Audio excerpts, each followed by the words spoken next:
फुश, हल्की पीली रोशनी की एक धारा तुरंत अथर्व के कंधे पर पड़ी।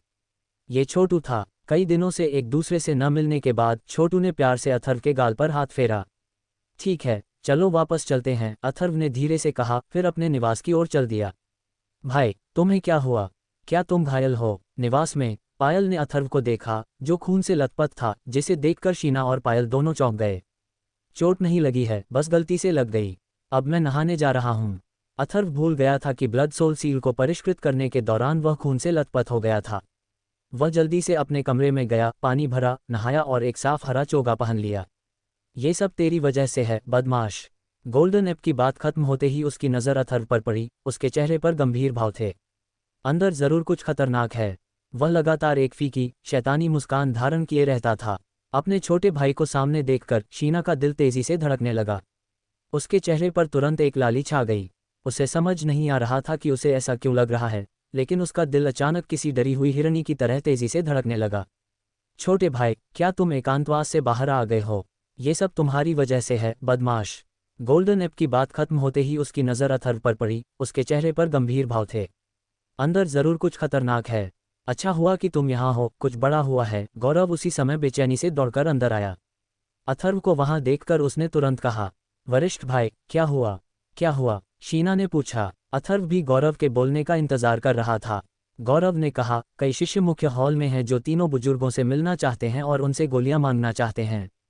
मैं तो इस बारे में लगभग भूल ही गई थी, लेकिन मेरे गुरु और एल्डर प्रवीण के पास भी इतनी गोलियां नहीं हैं, शीना ने कहा। उसका चेहरा थोड़ा बदल गया। कौन सी गोलियां? आखिर हो क्या रहा है?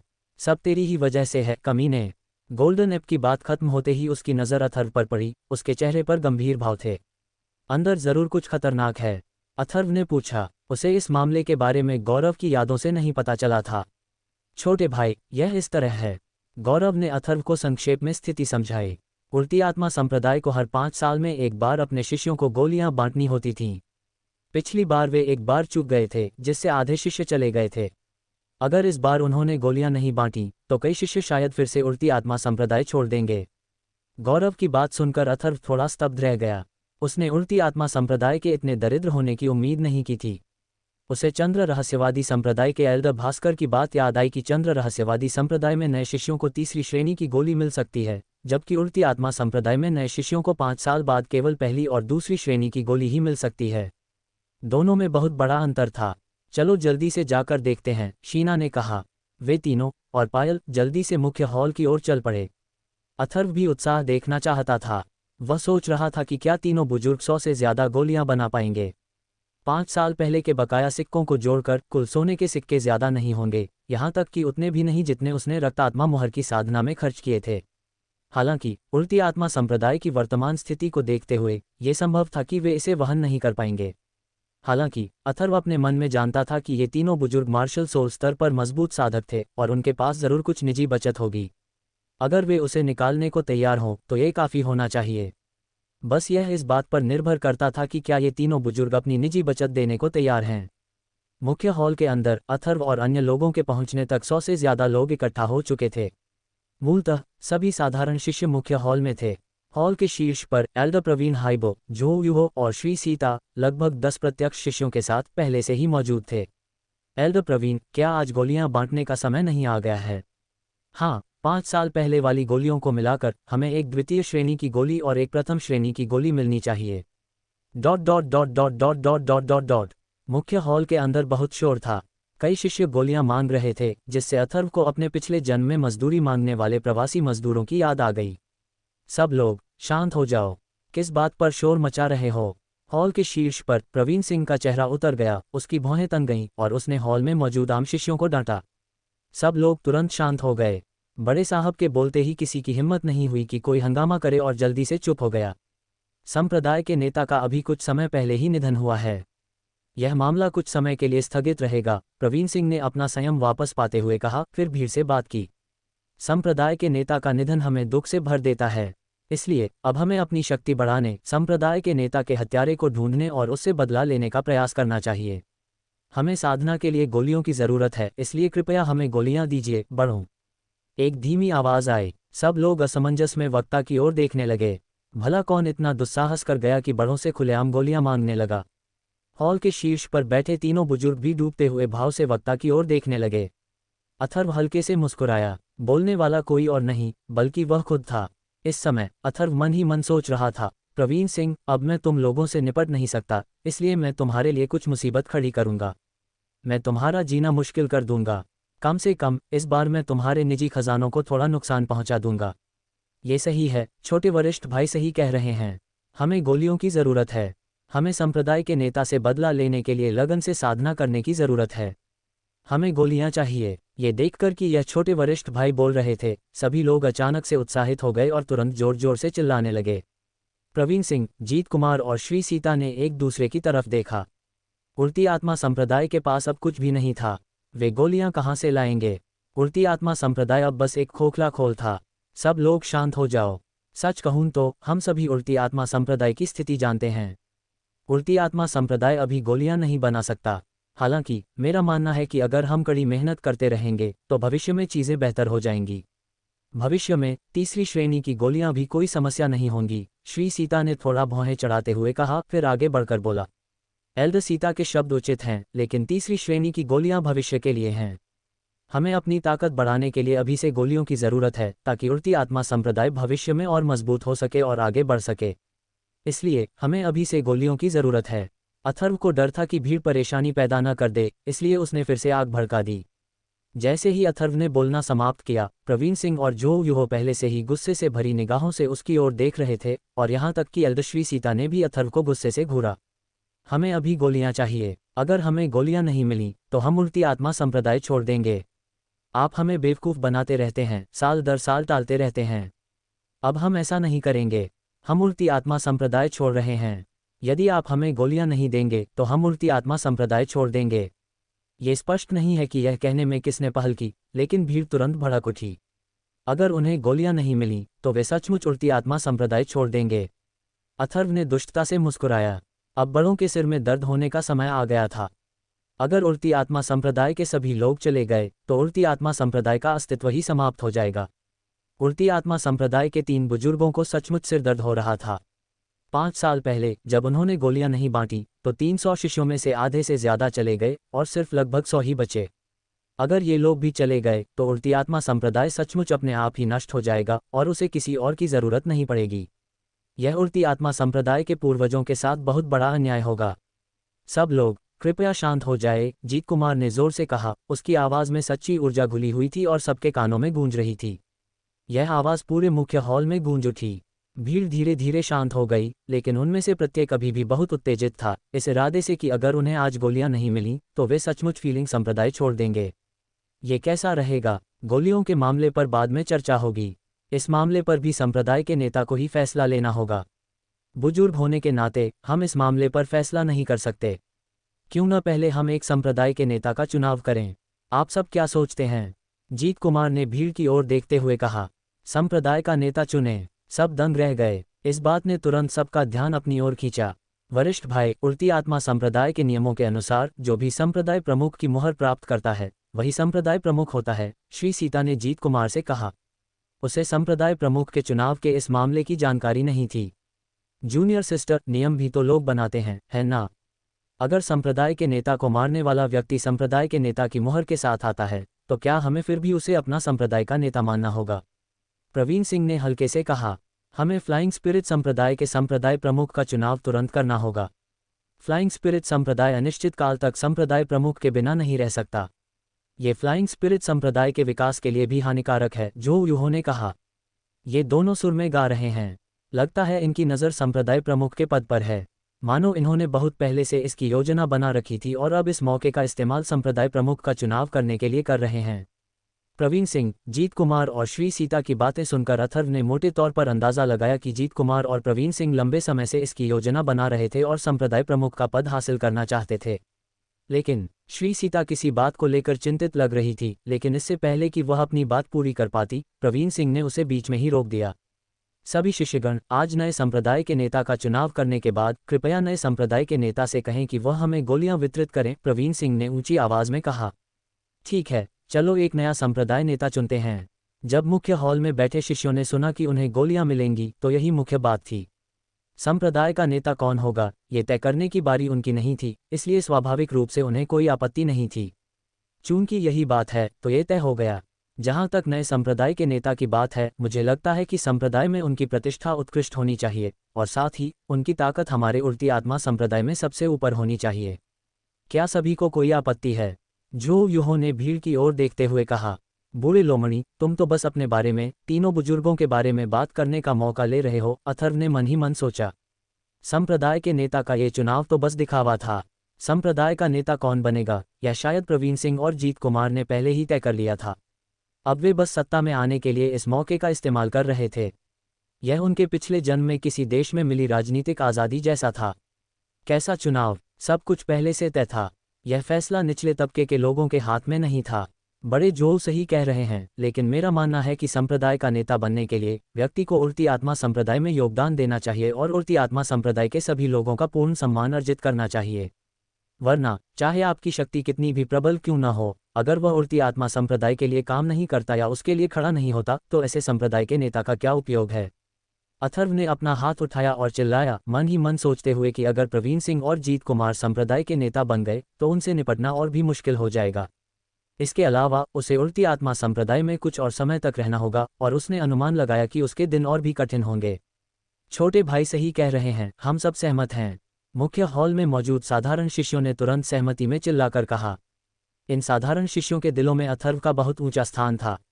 श्री सीता, जो शीर्ष पर थी, ने भी इस समय अथर्व की ओर हल्के से देखा। उसकी अभिव्यक्ति अभी भी किसी बात को लेकर चिंतित लग रही थी। स्वाभाविक है, मुझे लगता है कि एल्डर प्रवीण को नया संप्रदाय नेता होना चाहिए। क्या किसी को कोई आपत्ति है? जीत कुमार ने सबकी ओर देखा और कहा।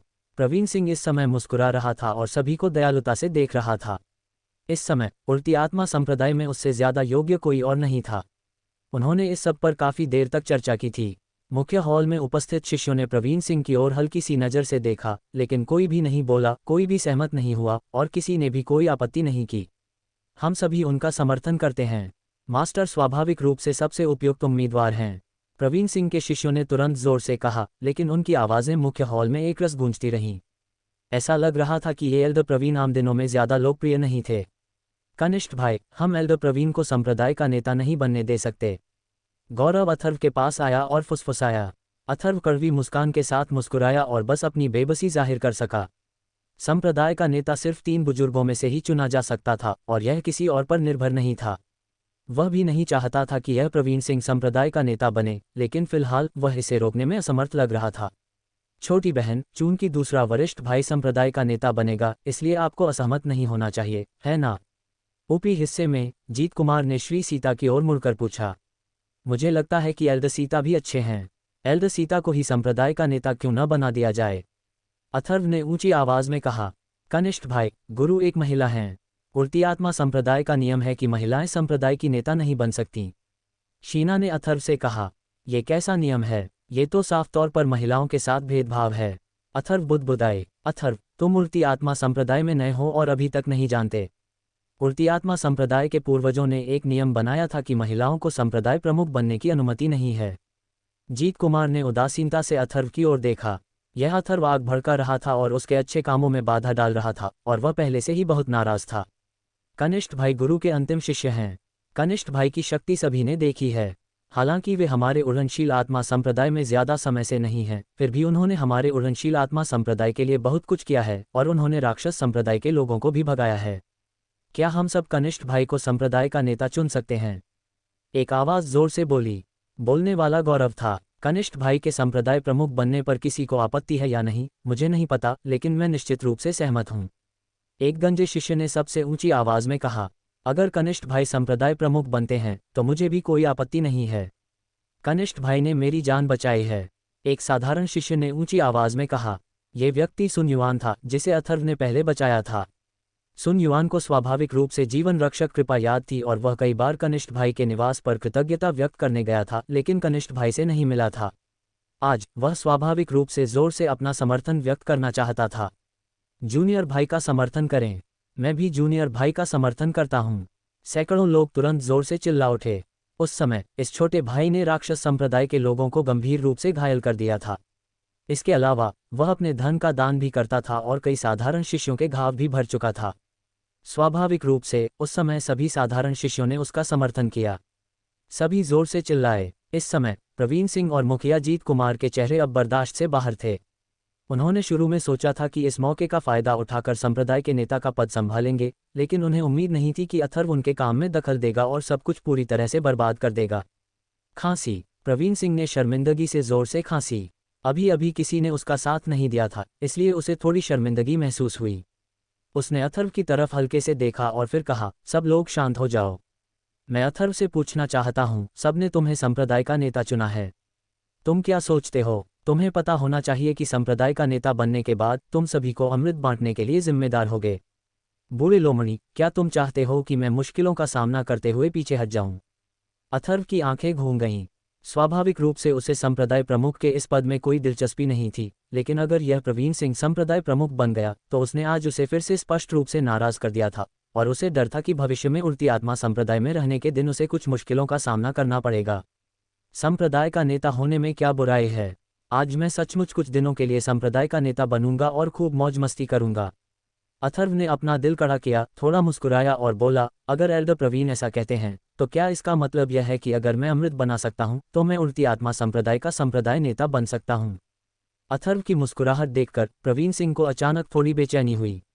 कुल मिलाकर 100 से ज्यादा शिष्य थे, जिनमें से प्रत्येक के पास एक प्रथम श्रेणी का अमृत और एक द्वितीय श्रेणी का अमृत था। कुल मिलाकर इन दोनों की कीमत लगभग 300 स्वर्ण मुद्राएं थीं। 100 से ज्यादा शिष्यों के लिए इसकी कीमत लगभग 40,000 स्वर्ण मुद्राएं होतीं। ये राशि कम नहीं थी। एक छोटे बच्चे के लिए जो अभी भी नौसिखिया था, 40,000 स्वर्ण मुद्राएं जुटाना लगभग असंभव था। उसके लिए भी इसके लिए उसकी सारी संपत्ति की आवश्यकता होती। ये सही है, आपको सभी ने चुना है। अगर आप इसे हटा सकते हैं तो स्वाभाविक रूप से कोई समस्या नहीं होगी। वक्ता एल्डर श्री सीता थीं, जिन्होंने अथर्व को हल्के से देखा, मानो वे अभी भी अथर्व को संप्रदाय का नेता बनने के लिए प्रोत्साहित कर रही हों। बड़े प्रवीण, आपका क्या मतलब है? अथर्व की अभिव्यक्ति अपरिवर्तित रही जब उसने प्रवीण सिंह से पूछा। ठीक है, एल्डर सीता ने बोल दिया है, इसलिए स्वाभाविक रूप से हम आपत्ति नहीं करेंगे। प्रवीण सिंह ने कहा, ये भी सोचते हुए कि अथर्व इतने सारे अमृत का उत्पादन करने में सक्षम नहीं होगा। ठीक है, तो मैं संप्रदाय प्रमुख का ये पद अस्वीकार नहीं करूंगा। अथर्व हल्के से मुस्कुराया, सिर ऊंचा करके आगे बढ़ा और धीरे धीरे मुखिया के पास गया। सबकी ओर देखते हुए उसके हाव भाव तुरंत गंभीर हो गए और उसने कहा, मुझे संप्रदाय प्रमुख बनाने में आप सभी का विश्वास पाने के लिए धन्यवाद। अब से सबके मामले उड़न आत्मा संप्रदाय के मामले हैं और उड़न आत्मा संप्रदाय के मामले मेरे यानी अथर्व के मामले हैं। अगर भविष्य में किसी ने हमारे उड़न आत्मा संप्रदाय को धमकाने की हिम्मत की तो एक आया तो हम एक को सबक सिखाएंगे और दो आए तो दो को सबक सिखाएंगे। भविष्य में मैं निश्चित रूप से सभी के लिए और अधिक लाभ की कोशिश करूंगा और सभी को अच्छा खाने और अच्छा जीवन जीने दूंगा। जूनियर भाई का समर्थन करें। मुख्य हॉल में समर्थन की लहर ऊंची होती जा रही थी। अथर्व, जल्दी करो और सबके अमृत निकालो। ये दृश्य देखकर जीत कुमार के चेहरे पर उदासी छा गई और उसने अथर्व की ओर देखा और कहा, क्या ये सिर्फ अमृत नहीं है? अथर्व ने हल्के से मुस्कुराते हुए एक स्थानिक थैला निकाला। मिस्ट पर्वत श्रृंखला में तीसरी श्रेणी के अमृत बहुत कम थे, लेकिन पहली और दूसरी श्रेणी के अमृत बहुत थे। 100 से ज्यादा गोलियां निश्चित रूप से कोई समस्या नहीं थी, काफी थीं। सब लोग लाइन में लग जाओ, सबको हिस्सा मिलेगा, अथर्व ने कहा। स्थानिक थैला खोला और अमृत का ढेर निकाला। उसे भी थोड़ा दुख हुआ। इसके लिए हजारों स्वर्ण मुद्राएं खर्च करनी पड़ेंगी। इस टूटे हुए संप्रदाय प्रमुख पद के लिए उसने हजारों स्वर्ण मुद्राएं गंवाई थीं। ये कीमत बहुत ज्यादा थी। 100 से ज्यादा शिष्य तुरंत कतार में लग गए और प्रत्येक को एक द्वितीय श्रेणी का अमृत और एक प्रथम श्रेणी का अमृत मिला। ये दृश्य देखकर प्रवीण सिंह और जीत कुमार के चेहरे खिल उठे। उन्हें सचमुच उम्मीद नहीं थी कि अथर्व सैकड़ों अमृत बना पाएगा, और साधारण शिष्यों को अमृत रस ग्रहण करते देख 10 से ज्यादा आंतरिक शिष्यों के चेहरे बदलने लगे। हालांकि वे आंतरिक शिष्य थे, फिर भी उनकी स्थिति सामान्य शिष्यों से ज्यादा बेहतर नहीं थी। वरिष्ठ भाई, यह आपका है। सभी साधारण शिष्यों को वितरित करने के बाद अथर्व गौरव के पास गया और उसे एक उच्च श्रेणी का दूसरा श्रेणी का अमृत दिया। अथर्व ने साधारण शिष्यों के लिए सभी निम्न श्रेणी के दूसरे श्रेणी के अमृत चुने थे। उच्च श्रेणी और निम्न श्रेणी के बीच कीमत का अंतर कम नहीं था। गौरव को खुद अमृत मिलने की उम्मीद नहीं थी। उन्होंने कृतज्ञतापूर्वक अमृत स्वीकार कर लिया। 10 साल से ज्यादा समय तक उड़नशील आत्मा संप्रदाय में रहते हुए वरिष्ठ भाई के रूप में उन्होंने कुल मिलाकर केवल 2 ही अमृत लिए थे। वरिष्ठ बहन फैंग, यह आपकी है। अथर्व शीना के पास गई और उसने एक उच्च श्रेणी का द्वितीय श्रेणी का अमृत भी निकाला। धन्यवाद जूनियर भाई। शीना ने मना नहीं किया और खुशी से अमृत स्वीकार कर लिया। वरिष्ठ बहनों, ये आपके हैं। अथर्व ने फिर 2 और उच्च श्रेणी के दूसरे दर्जे के अमृत निकाले और उन्हें लंबी पोशाक वाली 2 महिलाओं को दे दिए। ये दोनों भी श्री सीता की शिष्याएं थीं। श्री सीता के कुल 3 ही शिष्य थे और शीना सबसे बड़ी थी। धन्यवाद कनिष्ठ भाई। दोनों महिलाएं बहुत खुश हुईं और उन्होंने तुरंत अमृत स्वीकार कर लिया। दोनों महिलाओं को सामान बांटने के बाद अथर्व एक एक करके एक युवा शिष्य के पास गया। उसने थैले में हाथ डाला और चेहरे पर माफ़ी के भाव दिखाते हुए कहा, माफ़ करना, मेरे बैग में सामान खत्म हो गया। मैं कुछ दिनों में इसकी भरपाई कर दूंगा। क्या? बाकी 7 नौजवानों के चेहरे पर तुरंत भाव बदल गए और वे साफ तौर पर असंतुष्ट थे। जब उनकी बारी आई तो कोई भी नहीं बचा। ये कैसी स्थिति थी? अथर्व इन 7 लोगों पर ध्यान देने में बहुत आलसी था। 7 में से 4 जीत कुमार के शिष्य थे और 3 प्रवीण सिंह के शिष्य थे। ऐसा नहीं था कि अथर्व के पास कोई अमृत नहीं बचा था, लेकिन उसने जानबूझकर उन्हें इन 7 लोगों को नहीं दिया। तीनों बुजुर्गों, अब मुझे उड़ती आत्मा संप्रदाय का संप्रदाय नेता होना चाहिए, है ना? अथर्व ने 7 युवा शिष्यों के भावों को अनदेखा किया और फिर तीनों बुजुर्गों के पास जाकर पूछा। प्रवीण सिंह और जीत कुमार के चेहरे तब काले पड़ गए जब उन्होंने देखा कि अमृत उनके शिष्यों की बारी आने से ठीक पहले गायब हो गए। यह उनकी प्रतिष्ठा पर एक बड़ा आघात था। श्री सीता के शिष्यों के पास तो थे, लेकिन उनके शिष्यों के पास नहीं थे। इससे उनकी बदनामी हुई। ये स्वाभाविक है। बस संप्रदाय प्रमुख की मुहर गायब है, इसलिए मैं तुम्हें संप्रदाय प्रमुख की मुहर नहीं दे सकता। हालांकि अब से तुम हमारे उड़नशील आत्मा संप्रदाय के संप्रदाय प्रमुख होगे। श्री सीता ने कहा। ये प्रवीण सिंह के हाव भाव थोड़े बदल गए। उसकी आंखों में एक अजीब सी चमक उठी जब उसने कहा, क्योंकि संप्रदाय के नियमों के अनुसार संप्रदाय गुरु के पास संप्रदाय गुरु की मुहर होना आवश्यक है, इसलिए आप वर्तमान में फ्लाइंग स्पिरिट संप्रदाय के कार्यकारी संप्रदाय गुरु हैं। एक बार जब आपको फ्लाइंग स्पिरिट संप्रदाय के संप्रदाय गुरु की मुहर मिल जाए तो आप आधिकारिक तौर पर फ्लाइंग स्पिरिट संप्रदाय के संप्रदाय गुरु बन सकते हैं। ये सही है, इससे आप पर भी थोड़ा दबाव पड़ता है। चूंकि आप कार्यवाहक संप्रदाय गुरु हैं, इसलिए आपको जल्द से जल्द संप्रदाय गुरु की मुहर प्राप्त कर लेनी चाहिए। अब से यह मामला आप पर निर्भर करेगा, जीत कुमार ने कहा। बूढ़े लोमड़ी, अथर्व ने मन ही मन गाली दी। उसने साफ तौर पर संप्रदाय का गुरु बनने की हामी भरी थी, लेकिन अब वह एक कार्यकारी संप्रदाय का गुरु था। फर्क छोटा नहीं था, मुख्य पत्नी और मालकिन की तरह हमेशा एक फर्क रहता था। हालांकि एक अभिनय संप्रदाय गुरु ही होता है। अथर्व ने ज्यादा कुछ नहीं कहा। वह अभी भी संप्रदाय गुरु था और इसके अलावा उसने इस पद पर ज्यादा समय तक बने रहने की योजना नहीं बनाई थी। नमस्कार संप्रदाय गुरु, गौरव सबसे पहले झुके। नमस्कार संप्रदाय गुरु। मुख्य हॉल के अंदर साधारण शिष्यों के एक समूह ने आदरपूर्वक सलामी दी। उनकी आवाजें हॉल में गूंज रही थीं। श्री सीता के 3 शिष्यों, शीना और अन्य ने भी आदरपूर्वक सलामी दी। केवल प्रवीण सिंह और जीत कुमार के शिष्य आक्रोश और घृणा से भरे हुए थे। औपचारिकता की कोई जरूरत नहीं है, अथर्व ने धीरे से कहा। सभी को झुकते देखकर अथर्व को अचानक मन ही मन बहुत खुशी हुई। ऐसा लग रहा था कि ऊंचे पद के मोह से कोई बच नहीं सकता। अथर्व, अब जब आप फ्लाइंग स्पिरिट संप्रदाय के संप्रदाय गुरु हैं, तो आपको जल्द से जल्द फ्लाइंग स्पिरिट संप्रदाय के संप्रदाय गुरु की मुहर ढूंढनी होगी, हुआंग हेबो ने अथर्व को देखते हुए कहा। एल्डर प्रवीण, चूंकि आपने ये भी कहा कि मैं फ्लाइंग स्पिरिट संप्रदाय का संप्रदाय गुरु हूं, तो क्या आपको मुझे संप्रदाय गुरु के रूप में संबोधित नहीं करना चाहिए? अथर्व ने धीरे से कहा। प्रवीण सिंह तुरंत दंग रह गया। इस बार नहीं, लेकिन मुझे उम्मीद है कि अगली बार एल्डर प्रवीण मुझे संप्रदाय गुरु कहकर संबोधित करेंगे। हालांकि एल्डर प्रवीण मेरे मार्शल अंकल हैं, फिर भी संप्रदाय के नियम होते हैं, अथर्व ने फीकी मुस्कान के साथ कहा। फिर भीड़ की ओर मुड़कर कहा, सब लोग वापस जाओ और अच्छी तरह से साधना करो। हाँ संप्रदाय गुरु। शिष्य तुरंत खुशी से पीछे हट गए। नए संप्रदाय गुरु द्वारा एल्डर प्रवीण को उनके स्थान पर नियुक्त होते देख सभी खुशी से झूम उठे। जैसे ही मुख्य हॉल में भीड़ तितर बितर हुई, अथर्व भी बिना देरी किए हॉल से बाहर निकल गया और लू शिंटोंग के साथ अपने निवास पर लौट आया। भाई, क्या आप सचमुच संप्रदाय के गुरु हैं?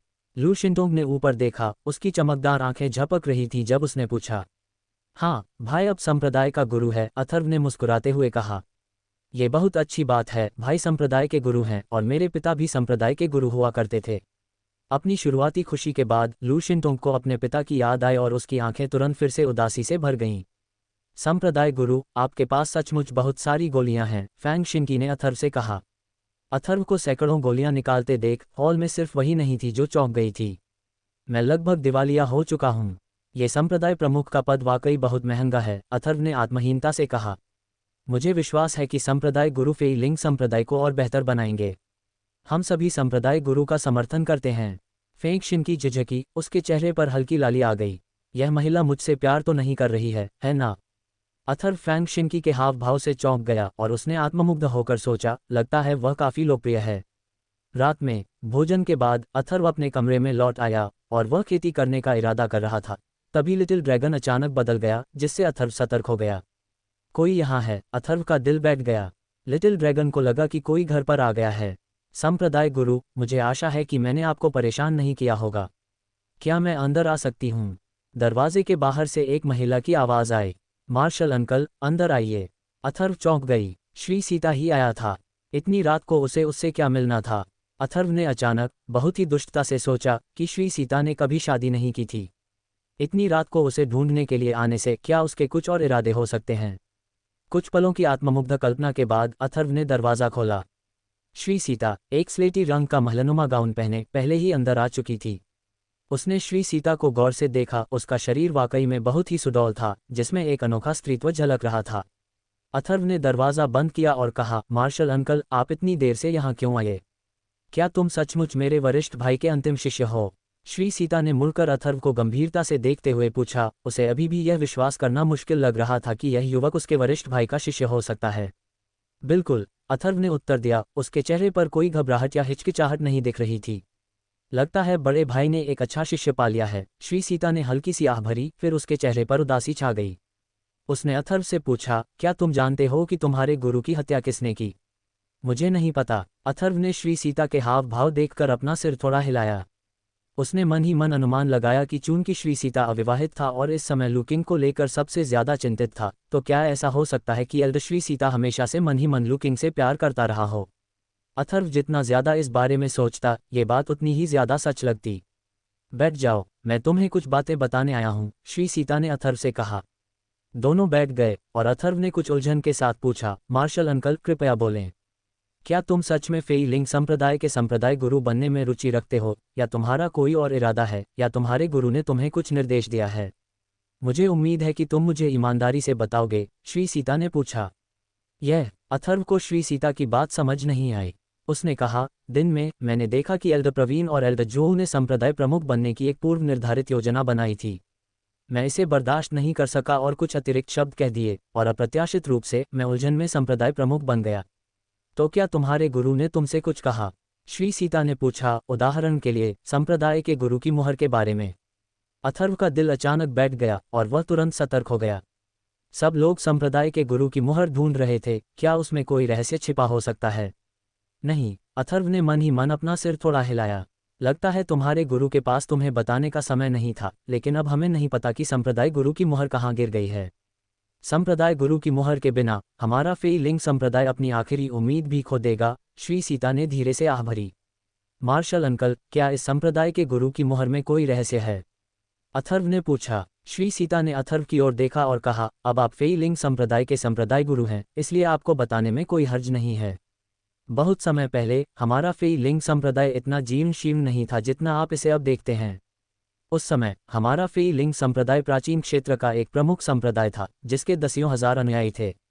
बाद में फेई लिंग संप्रदाय धीरे धीरे पीढ़ी दर पीढ़ी क्षीण होता गया और अंततः वह आज जैसा हो गया।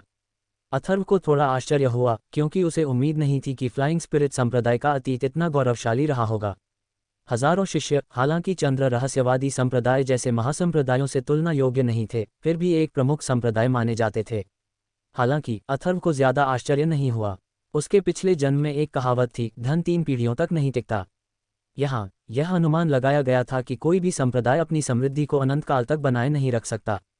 श्री सीता ने आगे कहा, हमारे फ्लाइंग स्पिरिट संप्रदाय के चरम काल में हमारे पूर्वजों ने संप्रदाय के भीतर एक अद्भुत गुप्त कक्ष स्थापित करके इसके भविष्य के पतन की तैयारी की थी। ऐसा कहा जाता है कि इसमें कुछ ऐसा है जो फ्लाइंग स्पिरिट संप्रदाय को उसका पूर्व गौरव पुनः प्राप्त करा सकता है। इस गुप्त कक्ष में कुल 3 चाबियां हैं। तीनों चाबियों को संप्रदाय गुरु की मुहर के साथ इकट्ठा करने पर कक्ष को खोला जा सकेगा और फ्लाइंग स्पिरिट संप्रदाय के पूर्वजों द्वारा छोड़े गए खजाने को प्रकट किया जा सकेगा। अगर कोई इसे जबरदस्ती खोलने की कोशिश करेगा तो कक्ष फट जाएगा और सब कुछ नष्ट हो जाएगा। ये 3 चाबियां हमारी पीढ़ी को विरासत में मिली हैं और अब हमारे 3 बुजुर्गों के पास हैं। अब आपको संप्रदाय गुरु की मुहर का उद्देश्य समझ आ गया होगा, है ना? फ्लाइंग स्पिरिट संप्रदाय के पूर्वजों द्वारा छोड़े गए खजाने में सचमुच एक रहस्य छिपा है। अथर्व थोड़ा हैरान हुआ। कोई आश्चर्य नहीं कि प्रवीण सिंह संप्रदाय के गुरु की मुहर खोजने के लिए इतना उत्सुक था। तो यह उससे जुड़ा था। फेई लिंग संप्रदाय अब इस स्थिति में है, आपने गुप्त कक्ष पहले क्यों नहीं खोला? अथर्व ने पूछा। संप्रदाय के पूर्वजों ने निर्देश दिया था कि गुप्त कक्ष तब तक नहीं खोला जाना चाहिए जब तक कि फेई लिंग संप्रदाय को सचमुच जीवन मरण की स्थिति का सामना न करना पड़े, श्री सीता ने कहा। दूसरे वरिष्ठ भाई और तीसरे वरिष्ठ भाई हमेशा से गुप्त कक्ष खोलना चाहते थे, लेकिन वरिष्ठ भाई ने हमेशा इसका विरोध किया है, इसलिए गुप्त कक्ष खुला नहीं है। आज सुबह दूसरे वरिष्ठ भाई और अन्य लोग संप्रदाय प्रमुख बनना चाहते थे, शायद इसलिए कि वे गुप्त कक्ष खोलना चाहते थे। अगर वह संप्रदाय प्रमुख होते तो मैं उन्हें रोक नहीं पाता, लेकिन तुमने तो मामला बिगाड़ दिया। तो बात ऐसी ही है, अथर्व ने धीरे से कहा। उसे हमेशा से शक था, इतने जर्ज फेई लिंग संप्रदाय के बावजूद प्रवीण सिंह आश्चर्यजनक रूप से संप्रदाय प्रमुख के पद को लेकर उत्साहित था। पता चला कि इसकी वजह फेई लिंग संप्रदाय के भीतर एक गुप्त कक्ष था। तो अगर संप्रदाय गुरु की मुहर नहीं है तो क्या गुप्त कक्ष खोलने का कोई और तरीका है? अथर्व ने पूछा। संप्रदाय गुरु की मुहर उस समय उसके पास थी और अथर्व जानना चाहता था कि क्या गुप्त कक्ष पूरी तरह सुरक्षित है और क्या संप्रदाय गुरु की मुहर के अलावा उसे खोलने का कोई और तरीका है। नहीं, गुप्त कक्ष को केवल तीनों चाबियों और संप्रदाय के गुरु की मुहर के साथ ही खोला जा सकता है, श्री सीता ने निश्चितता के साथ कहा। मुझे आश्चर्य है कि उस गुप्त कक्ष के अंदर क्या है। कभी समृद्ध रहे फ्लाइंग स्पिरिट संप्रदाय द्वारा छोड़ी गई वस्तुएं शायद साधारण नहीं हैं, अथर्व ने मन ही मन सोचा। उसे इस बार जैकपॉट लगने की उम्मीद नहीं थी। ये सचमुच अप्रत्याशित था कि एक जीर्ण शीर्ण फ्लाइंग स्पिरिट संप्रदाय के पास इतना छिपा हुआ तुरुप का पत्ता होगा। अब आप संप्रदाय के गुरु हैं। फेई लिंग संप्रदाय की भलाई के लिए आपको संप्रदाय के गुरु की मुहर ढूंढने का कोई रास्ता ढूंढना होगा।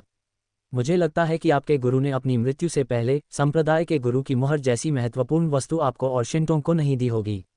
ये कहीं छिपी होगी। आपको संप्रदाय के गुरु की मुहर ढूंढनी होगी, श्री सीता ने कहा। मैं करूंगा, अथर्व ने धीरे से कहा। उसका ध्यान पहले से ही दूसरे मामलों में था। उसके पास संप्रदाय गुरु की मुहर थी और किसी को न बताना और भी जरूरी लग रहा था। अगर प्रवीण सिंह और बाकी लोगों को पता चल जाता कि संप्रदाय गुरु की मुहर उसके पास है तो वे शायद उससे निपटने के लिए किसी भी हद तक जा सकते थे। ऐसा लगता है कि मुझे कुछ समय तक अभिनय संप्रदाय का प्रमुख बनना पड़ेगा, अथर्व ने हल्की मुस्कान के साथ सोचा।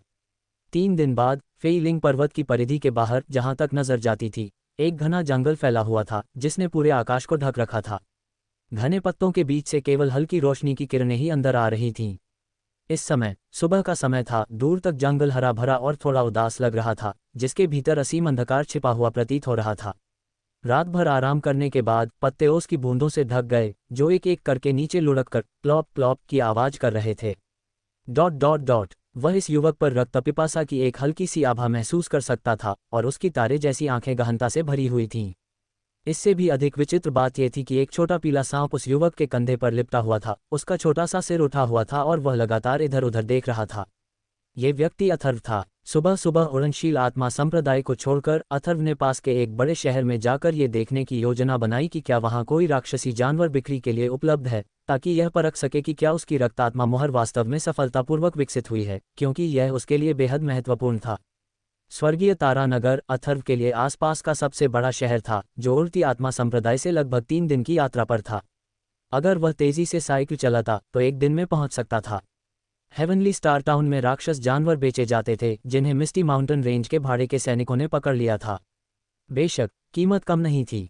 उड़ती आत्मा संप्रदाय सचमुच बहुत गरीब था, इतना गरीब कि उसके पास घोड़ा भी नहीं था। उड़ती आत्मा पर्वत के बाहर अथर्व ने 1 दर्जन सोने के सिक्के खर्च करके एक साधारण सा घोड़ा खरीदा और स्वर्गीय तारानगर की ओर चल पड़ा। ... सुबह सुबह घोड़े पर सवार होकर वह तेजी से आगे बढ़ा। अथर्व पहली बार घोड़े पर सवार था और वह नैपन से भरा हुआ था। कई बार लगभग गिर ही गया, लेकिन खुशकिस्मती से वह फुर्तीला था। रास्ते में उसे किसी खतरे का सामना नहीं करना पड़ा, क्योंकि सब कुछ मुख्य सड़क पर था और अफरा तफरी भी अपेक्षाकृत कम थी। दोपहर तक अथर्व स्वर्गीय सितारा नगर पहुंच चुका था। Heavenly star town green cloud town से बड़ा था और उससे भी ज्यादा जीवंत। हालांकि जीवंत होने के बावजूद यहाँ का माहौल कहीं ज्यादा अव्यवस्थित था। ग्रीन क्लाउड टाउन के विपरीत, जहां 5 बड़े परिवार मिलकर व्यवस्था बनाए रखते थे, ये जगह हर तरह के लोगों के जमावड़े का अड्डा थी, जिससे इसे संभालना और भी मुश्किल हो गया था। दोपहर में सड़कों पर सबसे ज्यादा चहल पहल थी, लोग आते जाते रहते थे और लगातार चीख पुकार मची रहती थी, जिससे माहौल बेहद गुलजार हो जाता था। ये सब तुम्हारी वजह से है, कमीने। सुनहरे बंदर ने अथर्व को गंभीर भाव से देखते हुए अपनी बात खत्म की। उसे लगा कि यहाँ जरूर कुछ खतरनाक होगा। अथर्व ने पसीने से तरबतर घोड़े को स्वर्गीय सितारा नगर में पहुंचाया। कस्बे में अथर्व सीधे एक सराय में गया। सराय की पहली मंजिल पर एक सराय थी और दूसरी मंजिल पर कमरे। खैर, वह आज उड़ती आत्मा संप्रदाय में वापस नहीं जा सकता था। अथर्व ने एक अच्छा कमरा मांगा, सराय में घोड़े को अस्तबल में रखा और फिर पहली मंजिल पर खिड़की के पास बैठकर कुछ खाने का ऑर्डर दिया। खिड़की के बाहर के जीवंत दृश्य को देखकर लग रहा था कि अभी दोपहर ही हुई थी, लेकिन वहां पहले से ही कई कम कपड़ों में युवतियां अपनी जीविका चलाने लगी थीं। ऐसा लग रहा था कि इस तरह का देह व्यापार हर जगह मौजूद है। इसमें कोई आश्चर्य की बात नहीं थी कि इस अराजक प्राचीन क्षेत्र में जो महिलाएं युद्ध कलाकार या अध्यात्मवादी नहीं थीं, उन्हें देह व्यापार के अलावा और कोई काम नहीं मिल पाता था। जब अथर्व शराबखाने में दाखिल हुआ तो बहुत से लोग उसे देख रहे थे। आखिरकार अथर्व तो बस एक जवान लड़का था। उसे घूरते हुए अथर्व ने इन लोगों को पहले ही भांप लिया था। बिना किसी अपवाद के वे सभी युद्ध कलाकार थे, जिनकी साधना का स्तर योद्धा स्तर का था और साथ ही कुछ संख्या में युद्ध प्रशिक्षु और युद्ध गुरु भी थे। मधुशाला में दर्जनों लोग थे। थोड़ी देर बाद वेटर बहुत सारा खाना ले आया और अथर्व ने उसे बिना किसी औपचारिकता के खा लिया। घोड़े पर धक्का मुक्की के कारण उसका पेट गड़गड़ा रहा था। कुछ मिनट खाने के बाद अथर्व शराबखाने से बाहर निकलकर सड़कों पर टहलने लगा।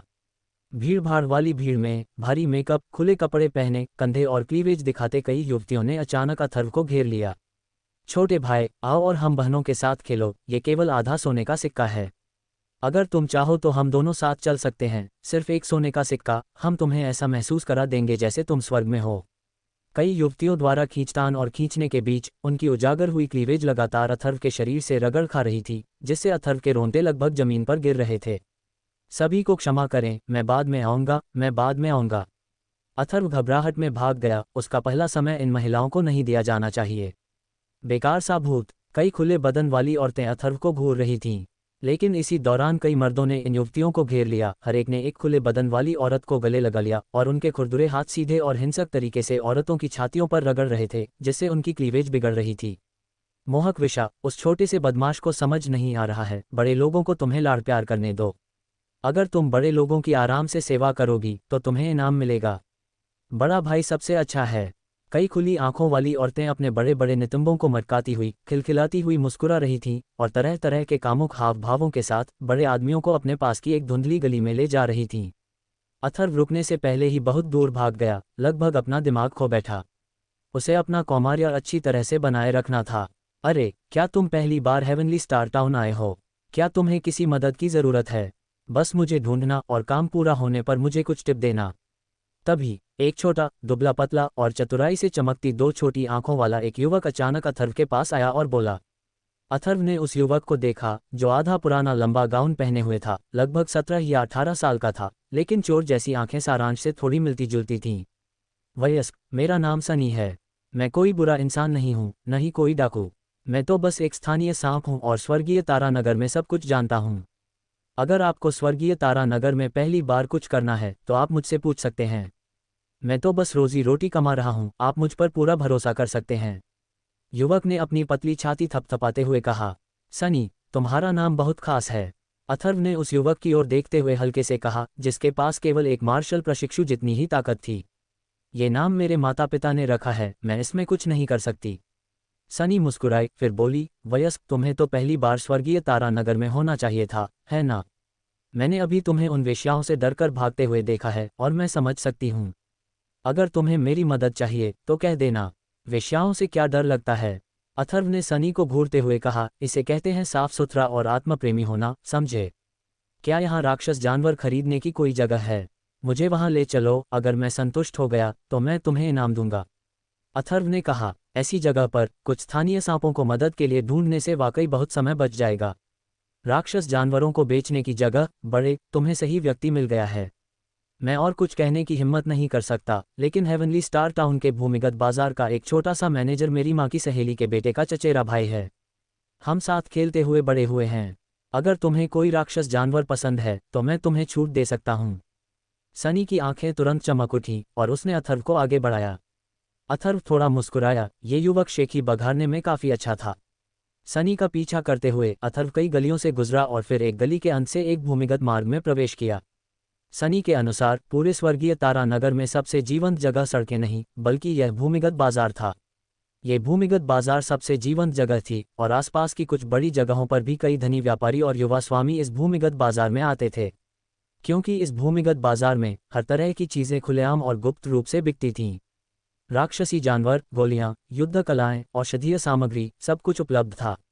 यहाँ तक कि राक्षसी कोड़, आत्मा की गोलियां और आत्मा के जानवर भी बिकते थे। हालांकि इन राक्षसी कोड़, आत्मा की गोलियों और आत्मा के जानवरों को यूं ही नहीं देखा जा सकता था।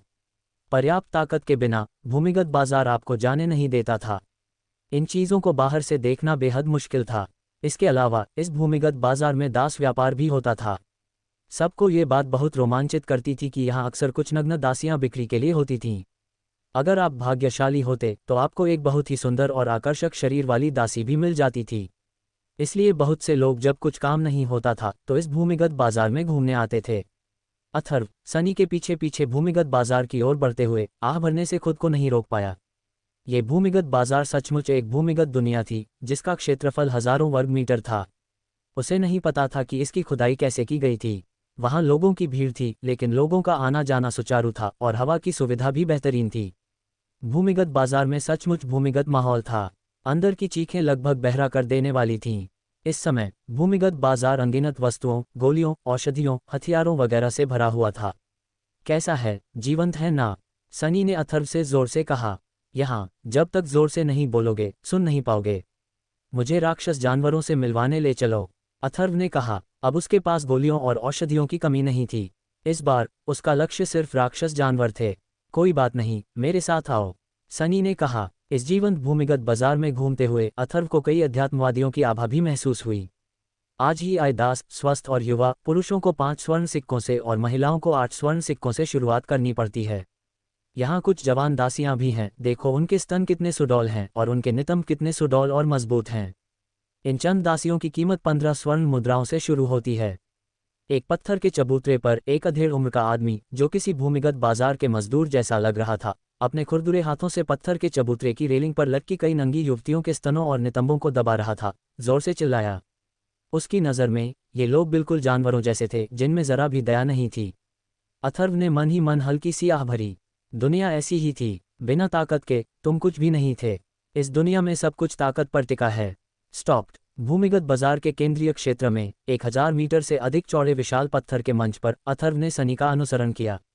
इस पत्थर के चबूतरे के आसपास उतने दर्शक नहीं थे जितने अभी दास व्यापार क्षेत्र में थे। हालांकि अथर्व ने देखा कि मंच के सामने एकत्रित दर्जनों लोगों में से अधिकांश मार्शल मास्टर स्तर के थे और उन्हें आश्चर्य हुआ कि उनमें से कुछ साधक ऐसे भी थे जिनके पास मार्शल सोल आभा थी।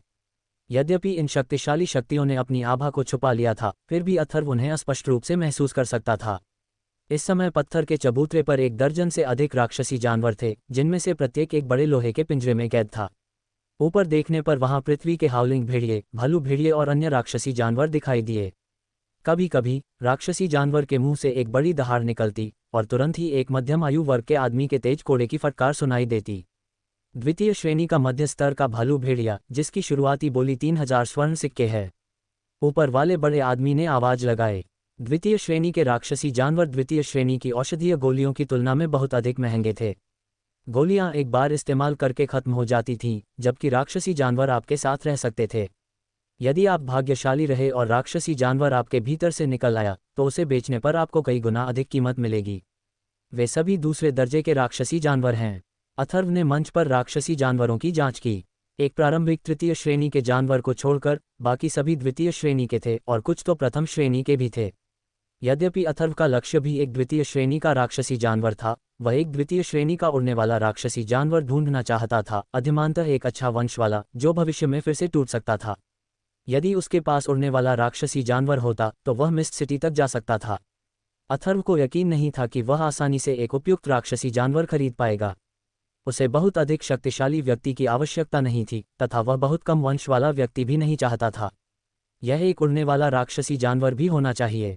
ऐसी परिस्थितियों में स्वाभाविक रूप से यह ऐसा काम नहीं था जिसमें आप आसानी से सही व्यक्ति को चुन सकें।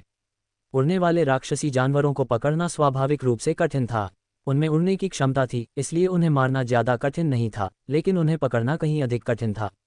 उड़ने वाले राक्षसी जानवर भी उन सभी साधकों के पसंदीदा थे जो स्वयं उड़ नहीं सकते थे। आपके साथ एक उड़ने वाले राक्षसी जानवर का होना निस्संदेह आपकी ताकत को बहुत बढ़ा देता है और दूसरों की तुलना में अधिक सुविधा प्रदान करता है। इसलिए उड़ने वाले राक्षसी जानवरों का व्यापार और मूल्य अधिक उत्साही थे, और उड़ने वाले राक्षसी जानवर भी दुर्लभ थे। क्या कोई उड़ने वाले राक्षसी जानवर हैं? अथर्व ने सनी से पूछा। उड़ने वाले राक्षसी जानवर बहुत दुर्लभ हैं।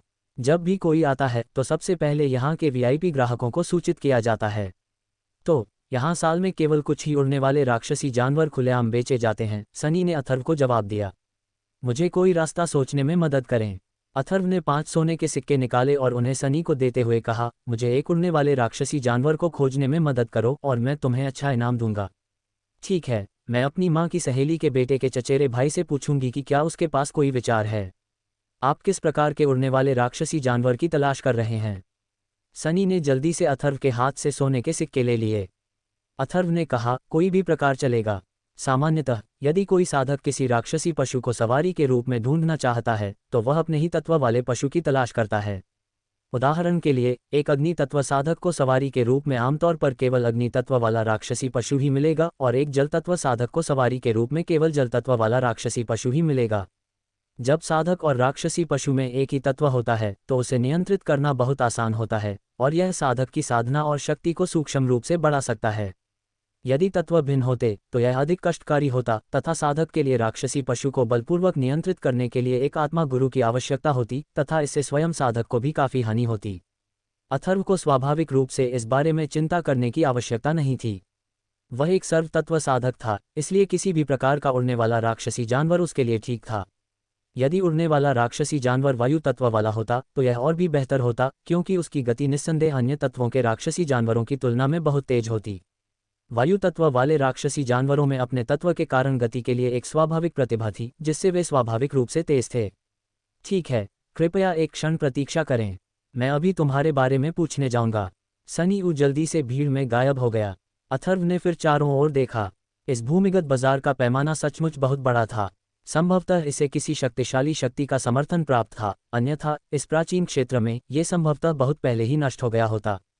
इतने बड़े भूमिगत बाजार के साथ इसके पीछे की ताकत भी असाधारण होनी चाहिए। सर, मैंने आपके लिए पूछा है। कई भाड़े के सैनिक समूह हाल ही में मिस्ट पर्वत श्रृंखला से वापस नहीं लौटे हैं, इसलिए वहां कोई उड़ने वाला राक्षसी जानवर नहीं है। आमतौर पर जब सर्दी आती है तो सभी भाड़े के समूह वापस आ जाते हैं, और उस समय संभवतः उड़ने वाले राक्षसी जानवर होंगे। सनी एक पल बाद अथर्व के पास लौट आया, आह भरते हुए। कोई नहीं। अथर्व ने हल्की सी आह भरी। क्या इस बार वह बिना किसी कारण के आया था? क्या बिना किसी उड़ने वाले राक्षसी जानवर के उसे रक्त आत्मा छाप को आजमाने के लिए किसी भी राक्षसी जानवर को वापस खरीदना चाहिए? जब अथर्व विचारों में खोया हुआ था, सनी ने कहा, सर, यदि आपको उड़ने वाला राक्षसी जानवर ढूंढना ही है तो मैंने हाल ही में एक खबर सुनी है। ऐसा कहा जाता है कि डॉनकी सैडल्स रिज पर्वत में एक शक्तिशाली राक्षसी जानवर प्रकट हुआ है। इससे पहले डॉनकी सैडल्स रिज पर्वत पर कभी कोई राक्षसी जानवर प्रकट नहीं हुआ था। राक्षसी जानवर द्वारा कई शक्तिशाली लोगों को मार दिया गया है, जिनमें मार्शल मास्टर शक्तिशाली लोग भी शामिल हैं। जीवित बचे लोगों ने बताया कि यह एक उड़ने वाला राक्षसी जानवर था। डॉनकी सैडल्स रिज पर्वत, क्या ये यहाँ से दूर है? अथर्व ने पूछा। ज्यादा दूर नहीं। यदि आप घोड़े पर सवार होकर जाएं तो वहां 1.5 दिन में पहुंच सकते हैं। मैं किसी ऐसे व्यक्ति को जानता हूं जो डॉनकी सैडल्स रिज पर्वत पर जाने के लिए साधकों की भर्ती कर रहा है। सनी ने कहा, वे आज रवाना हो रहे हैं और कल दोपहर तक पहुंच सकते हैं। क्या ऐसा है? अथर्व झिझके। एक उड़ने वाला राक्षसी जानवर जो एक मार्शल मास्टर को मारने में सक्षम है, संभवतः कम से कम एक तृतीय श्रेणी का जानवर होगा, और वह संभवतः इसे नियंत्रित करने में सक्षम नहीं होगा। सनी, मैंने आखिरकार तुम्हें ढूंढ लिया, यहाँ आओ। तभी एक मधुर चीख गूंजी और अथर्व की आंखों के सामने एक सुंदर आकृति प्रकट हुई, और लगभग उसी समय आसपास के सभी पुरुषों की निगाहें तुरंत ही इस सुंदर आकृति पर केंद्रित हो गईं। यह 18 या 19 साल की लड़की थी, जिसके काले बालों का झरना उसके सिर के पीछे बंधा हुआ था और थोड़ा थोड़ा लहरा रहा था। उसके सुंदर नैन नक्श और गोरी त्वचा दोनों मिलकर एकदम परफेक्ट थे, और निस्संदेह सभी पुरुषों के लिए उनमें अपार आकर्षण था।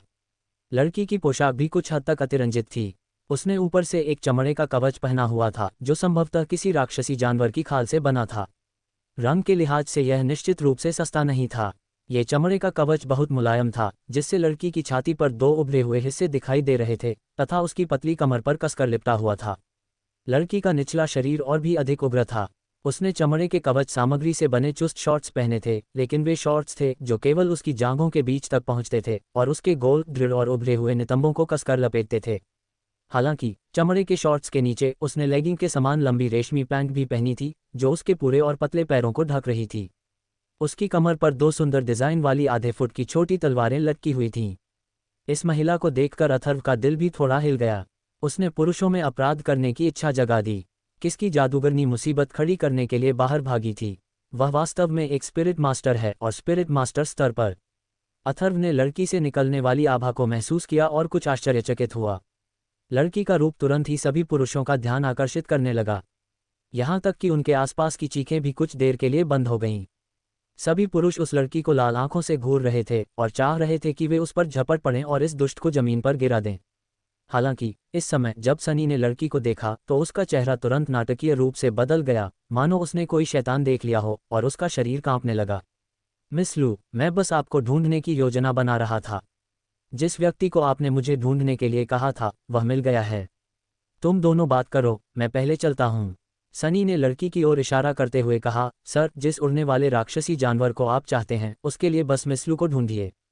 जैसे ही उन्होंने बोलना समाप्त किया, सनी का पतला शरीर भीड़ में गायब हो गया। क्या आप वही व्यक्ति हैं जिसे सनी ने मेरे लिए ढूंढा है? मेरे साथ आइए। लड़की ने सनी का पीछा नहीं किया, बल्कि बोलने से पहले कुछ सेकंड के लिए अथर्व को ध्यान से देखा।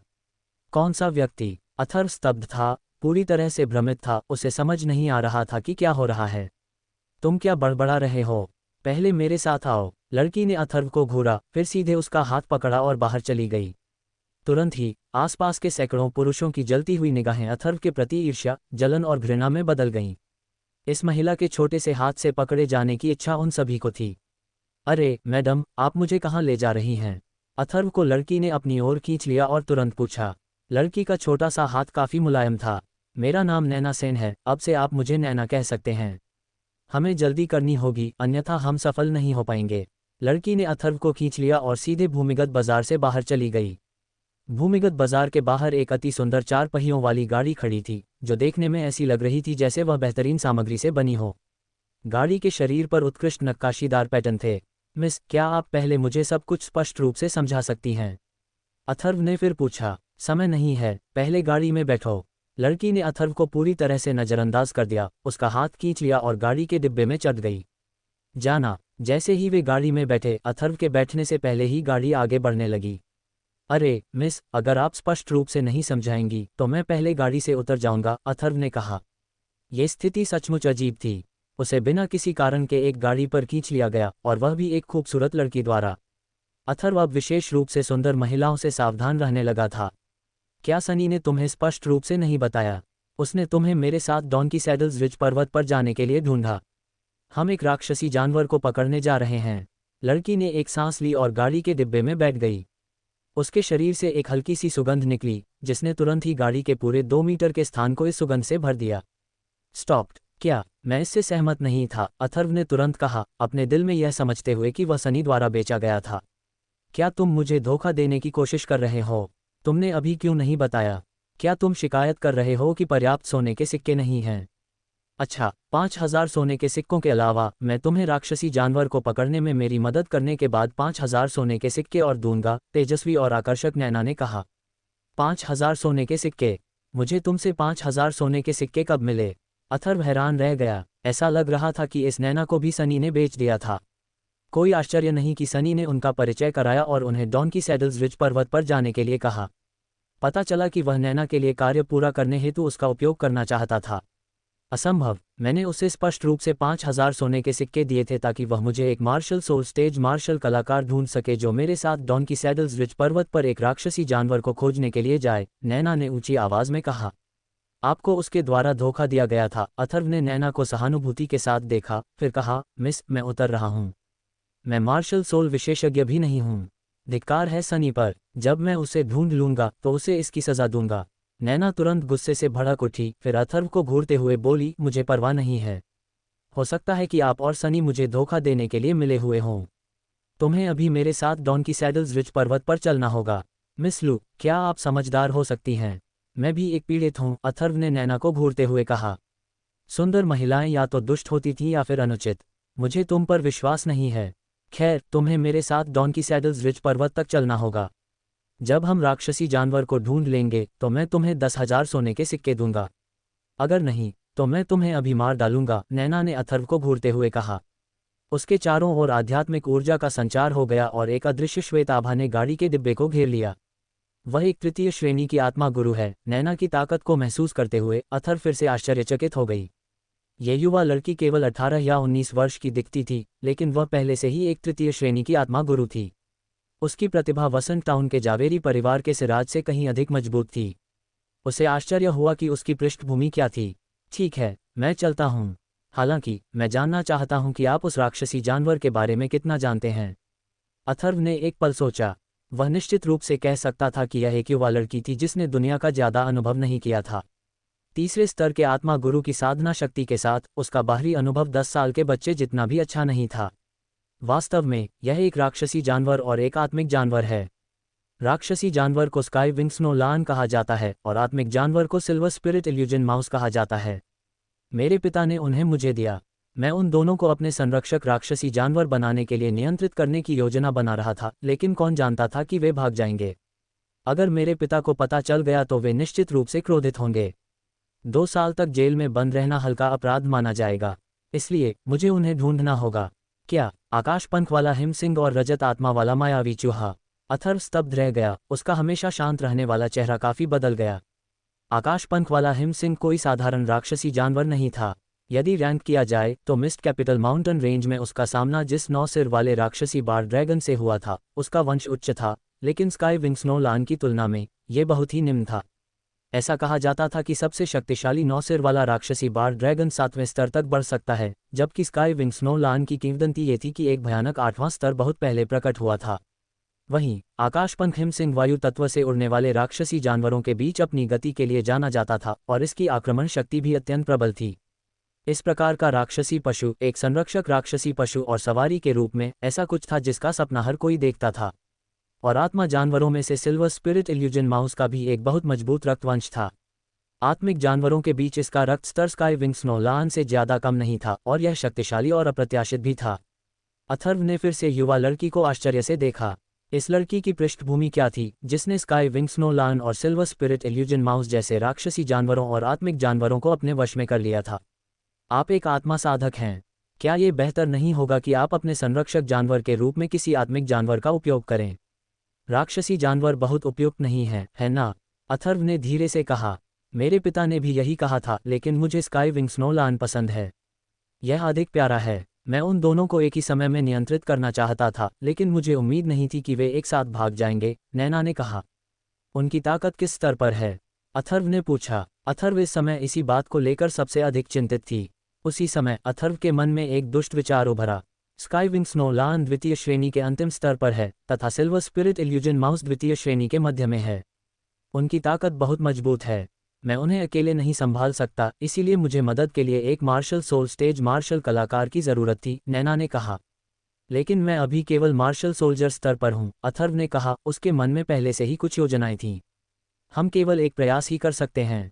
जब तक आप स्काई विंग स्नो लान को रोक सकते हैं, मैं पहले सिल्वर स्पिरिट इल्यूजन माउस से निपटूंगा और फिर हम स्काई विंग स्नो लान को संभालेंगे, नैना ने धीरे से कहा। डॉन की सैडल्स रिज पर्वत श्रृंखला छोटी नहीं है ना? क्या आप उन्हें ढूंढ सकते हैं? अथर्व ने पूछा। मैंने पहले ही अपनी आत्मा शक्ति को सिल्वर स्पिरिट इल्यूजन माउस पर रख दिया है, लेकिन यह अभी तक सफल नहीं हुआ है। हालांकि जब तक मैं सिल्वर स्पिरिट इल्यूजन माउस के करीब पहुंचूंगा, मैं उन्हें ढूंढ सकता हूं, नैना ने कहा। ओह, अथर्व ने धीरे से कहा। उसका दिल पहले से ही बुरे विचारों से भरा हुआ था। ये विचार निश्चित रूप से नैना पर नहीं बल्कि स्काई विंग स्नो लान पर निर्देशित थे। अथर्व के दिल में स्काई विंग स्नो लान नैना से कहीं अधिक महत्वपूर्ण था। ऐसा नहीं था कि अथर्व सुंदरता की सराहना नहीं करता था, वह तो उससे प्यार भी करता था। वह एक सामान्य व्यक्ति था, अभी भी अपनी युवावस्था के चरम पर था। बात बस इतनी थी कि सुंदर महिलाओं के साथ कम संपर्क रखना बेहतर था। वह नैना से परिचित नहीं था और उसकी पृष्ठभूमि निश्चित रूप से साधारण नहीं थी। वह मुसीबत में पड़ सकता है, इसलिए स्काई विंग स्नो लान अधिक महत्वपूर्ण था। वह एक उड़ने वाले राक्षसी जानवर की तलाश में था और यह वायु तत्व स्काई विंग स्नो लान निस्संदेह सबसे अच्छा विकल्प था। इसके अलावा ये स्काई विंग स्नो लान वर्तमान में केवल द्वितीय श्रेणी के अंतिम शक्ति स्तर पर था। एक अत्यंत शक्तिशाली वंश वाले ऐसे राक्षसी पशु को जब उसकी शक्ति अत्यधिक हो जाएगी तो उसे नियंत्रित करना और भी अधिक कठिन हो जाएगा, या शायद एक साधारण आत्मा साधक उसे नियंत्रित करने में असमर्थ हो जाएगा।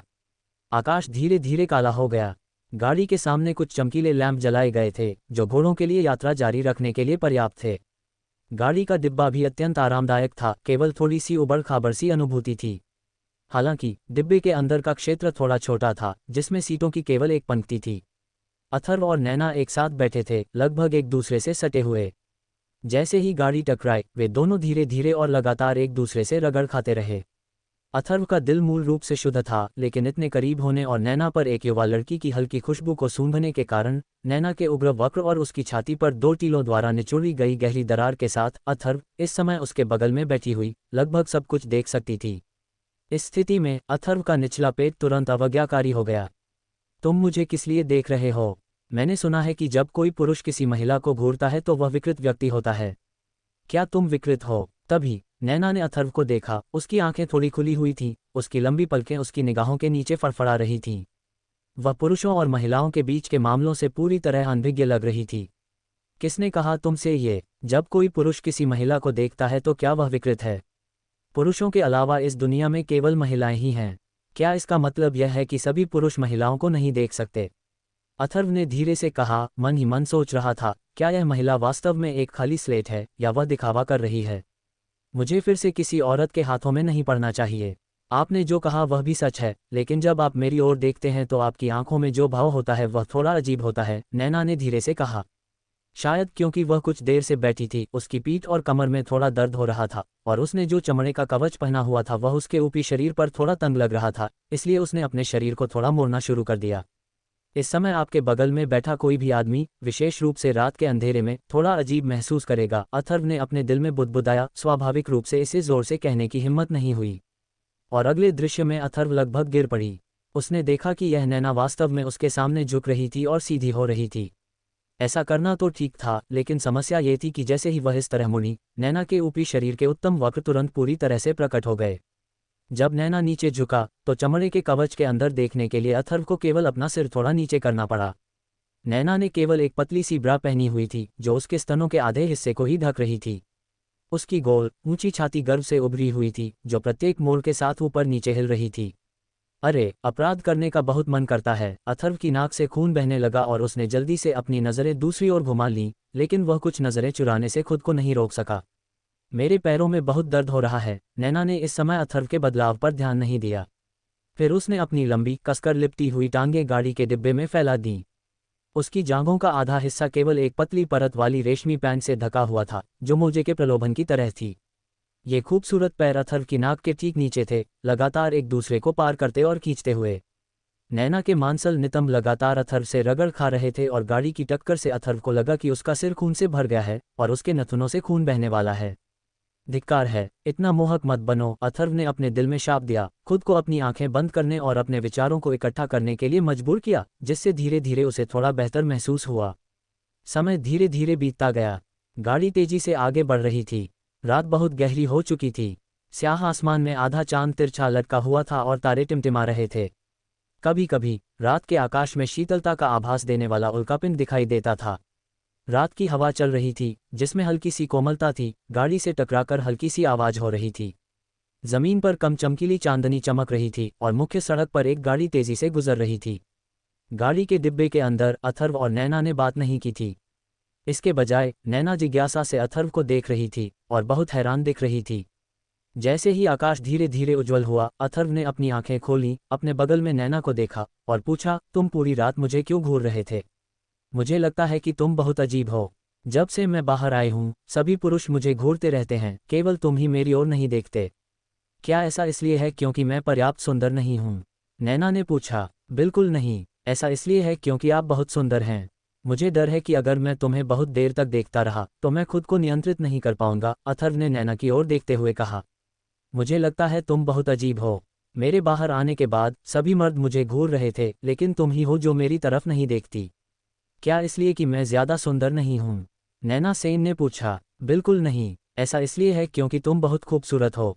मुझे डर है कि अगर मैं तुम्हें बहुत देर तक देखता रहा तो मैं खुद को नियंत्रित नहीं कर पाऊंगा, अथर्व ने नैना पर एक नज़र डालने के बाद कहा। तुम खुद पर नियंत्रण क्यों नहीं रख सकते? और अगर तुम खुद पर नियंत्रण नहीं रख सकते तो तुम क्या करोगे? क्या तुम मुझे बता सकते हो? नैना ने उत्सुकता से फिर पूछा। अथर्व टूटने ही वाला था, वह स्पष्ट रूप से उसे चिढ़ा रही थी। मिस, हम माउंट सैडल रिज पहुंच गए हैं। मैं आगे नहीं जा सकता। आप यहाँ गाड़ी से उतर सकती हैं। गाड़ी चला रहे कोचवान की आवाज़ डिब्बे के बाहर से आई जब गाड़ी अचानक रुक गई। चलो उतरते हैं, नैना ने कहा और गाड़ी से सबसे पहले बाहर कूद पड़ा। जब अथर्व गाड़ी से उतरा तो उसकी आंखों के सामने एक अखंड पर्वत श्रृंखला उभर आई। हालांकि यह पर्वत श्रृंखला धुंधली पर्वत श्रृंखला नहीं थी, फिर भी एक नज़र में यह अंतहीन लगती थी। दूर स्थित पर्वत श्रृंखला धुंधली पर्वत श्रृंखला जैसी नहीं थी, जो हर जगह घने जंगलों से ढकी हुई थी। ये पर्वत श्रृंखला केवल लहरदार चोटियों से बनी हुई प्रतीत होती थी और कहीं कहीं गहराई में जंगल के कुछ टुकड़े दिखाई देते थे। ये लीजिए, नैना गाड़ी के सामने खड़े 5 दशक पुराने कोचवान के पास गया और मुट्ठी भर सोने के सिक्के निकाले, जिनकी अनुमानित संख्या 40 से 50 थी, और उन्हें कोचवान को दे दिया। बूढ़े आदमी ने उसे बहुत धन्यवाद दिया और गाड़ी चलाकर चला गया। अथर्व ने पहले सोचा था कि यह गाड़ी नैना की है, लेकिन ऐसा लग रहा था कि उसने इसे किराए पर लिया था। यह माउंट सैडल रिज है। स्वर्गीय पंखवाला हिमसिंह और रजत आत्मा वाला मायावी चूहा यहाँ इधर उधर दौड़ रहे हैं। मैं उन्हें अकेले नहीं संभाल सकता, इसलिए मैं मदद के लिए किसी को ढूंढने त्यानिकसिंह टाउन आया हूँ, नैना ने कहा। चलो चलें, देखते हैं कि स्वर्गीय पंखवाला हिमसिंह और रजत आत्मा वाला भ्रम चूहा अभी भी यहाँ है या नहीं, अथर्व ने कहा। वे अवश्य ही यहीं होंगे। मुझे सिल्वर स्पिरिट इल्यूजन माउस की उपस्थिति का स्पष्ट आभास हो रहा है, नैना ने कहा। दोनों तुरंत डॉन की सैडल्स रिज पर्वत पर पहुंच गए। सुबह का समय था। अथर्व एक पर्वत शिखर पर चढ़ गया और आगे देखा। डॉन की सैडल्स रिज पर्वत श्रृंखला शांत और प्राचीन थी। दूर दूर तक फैले पहाड़ और पानी आध्यात्मिक सौंदर्य से भरपूर थे और पहाड़ों में धुंधले बादल छाए हुए थे। ध्यान से देखो कि सिल्वर स्पिरिट इल्यूशन माउस कहाँ स्थित है, अथर्व ने पूछा। इतनी विशाल पर्वत श्रृंखला में एक भी स्पिरिट बीस्ट ढूंढना निस्संदेह भूसे के ढेर में सुई ढूंढने जैसा था। यह बाईं ओर होना चाहिए। नैना ने अपनी आंखें बंद कर लीं, हाथों की मुहरें बना लीं और एक अदृश्य सफ़ेद प्रभामंडल उसके चारों ओर धुंधला सा छा गया। तो फिर जल्दी चलो। दोनों घुमावदार पहाड़ी रास्ते पर चले, खड़ी चोटियों पर चढ़े और बाईं ओर चलने लगे। 2 घंटे बाद नैना पहले से ही कड़वी शिकायतें कर रही थी। एक आत्मा गुरु होने के नाते वह शारीरिक शक्ति के मामले में अथर्व से कहीं कमतर थी। पहाड़ी रास्ता ऊबड़ खाबड़ था और वह पहले से ही थक चुकी थी। चलो जल्दी करते हैं। अगर स्वर्गीय पंखवाला हिमसिंह और रजत आत्मा वाला मायावी चूहा भाग गए तो हम उन्हें पकड़ नहीं पाएंगे, अथर्व ने कहा। मैं सचमुच थक गई हूँ, नैना ने जोर से हाँफते हुए कहा। उसकी छाती धड़क रही थी, उसकी सांस फूल रही थी। 2 घंटे बाद दोनों एक जंगल से सटी पहाड़ी चोटी पर पहुंचे। नैना ने आगे बढ़ने से पहले आराम करने का जोरदार अनुरोध किया और अथर्व के पास मानने के अलावा कोई चारा नहीं था। चारों ओर देखते हुए वे अब डॉन की सैडल्स रिज पर्वत की गहराई में थे। हरे भरे पेड़ों से घिरे जंगल की हवा बेहद ताज़ा थी, जिससे एक शांत और सुकून भरा एहसास हो रहा था, मानो किसी खामोश दुनिया में हो। जंगल के बीच से होते हुए आगे पहाड़ों का एक और विस्तार था, जो गहरी नींद में सोए हुए किसी विशालकाय अजगर की तरह घुमावदार और चक्कर लगा रहा था। पहाड़ों के बीच सफ़ेद बादल छाए हुए थे और धुंध छाई हुई थी। बहुत थक गई हूँ, नैना हांफती रही। उसके जूते पहले से ही बजरी से खरोंचे हुए थे। उसने चमड़े के जूते पहने हुए थे, जो इस तरह के पहाड़ी इलाके में चलने के लिए उपयुक्त नहीं थे। चलो चलते रहें, अथर्व ने कहा। इस समय अथर्व का ध्यान स्वर्गीय पंख वाले हिमसिंह पर केंद्रित था। मैं अब और नहीं चल सकती। मैं बहुत थक गई हूँ और मेरे पैरों में छाले पड़ गए हैं, नैना ने आंखों में पीड़ा भरी आंखों से कहा। बाहर आने के बाद से उसने इतनी तकलीफ कभी नहीं झेली थी।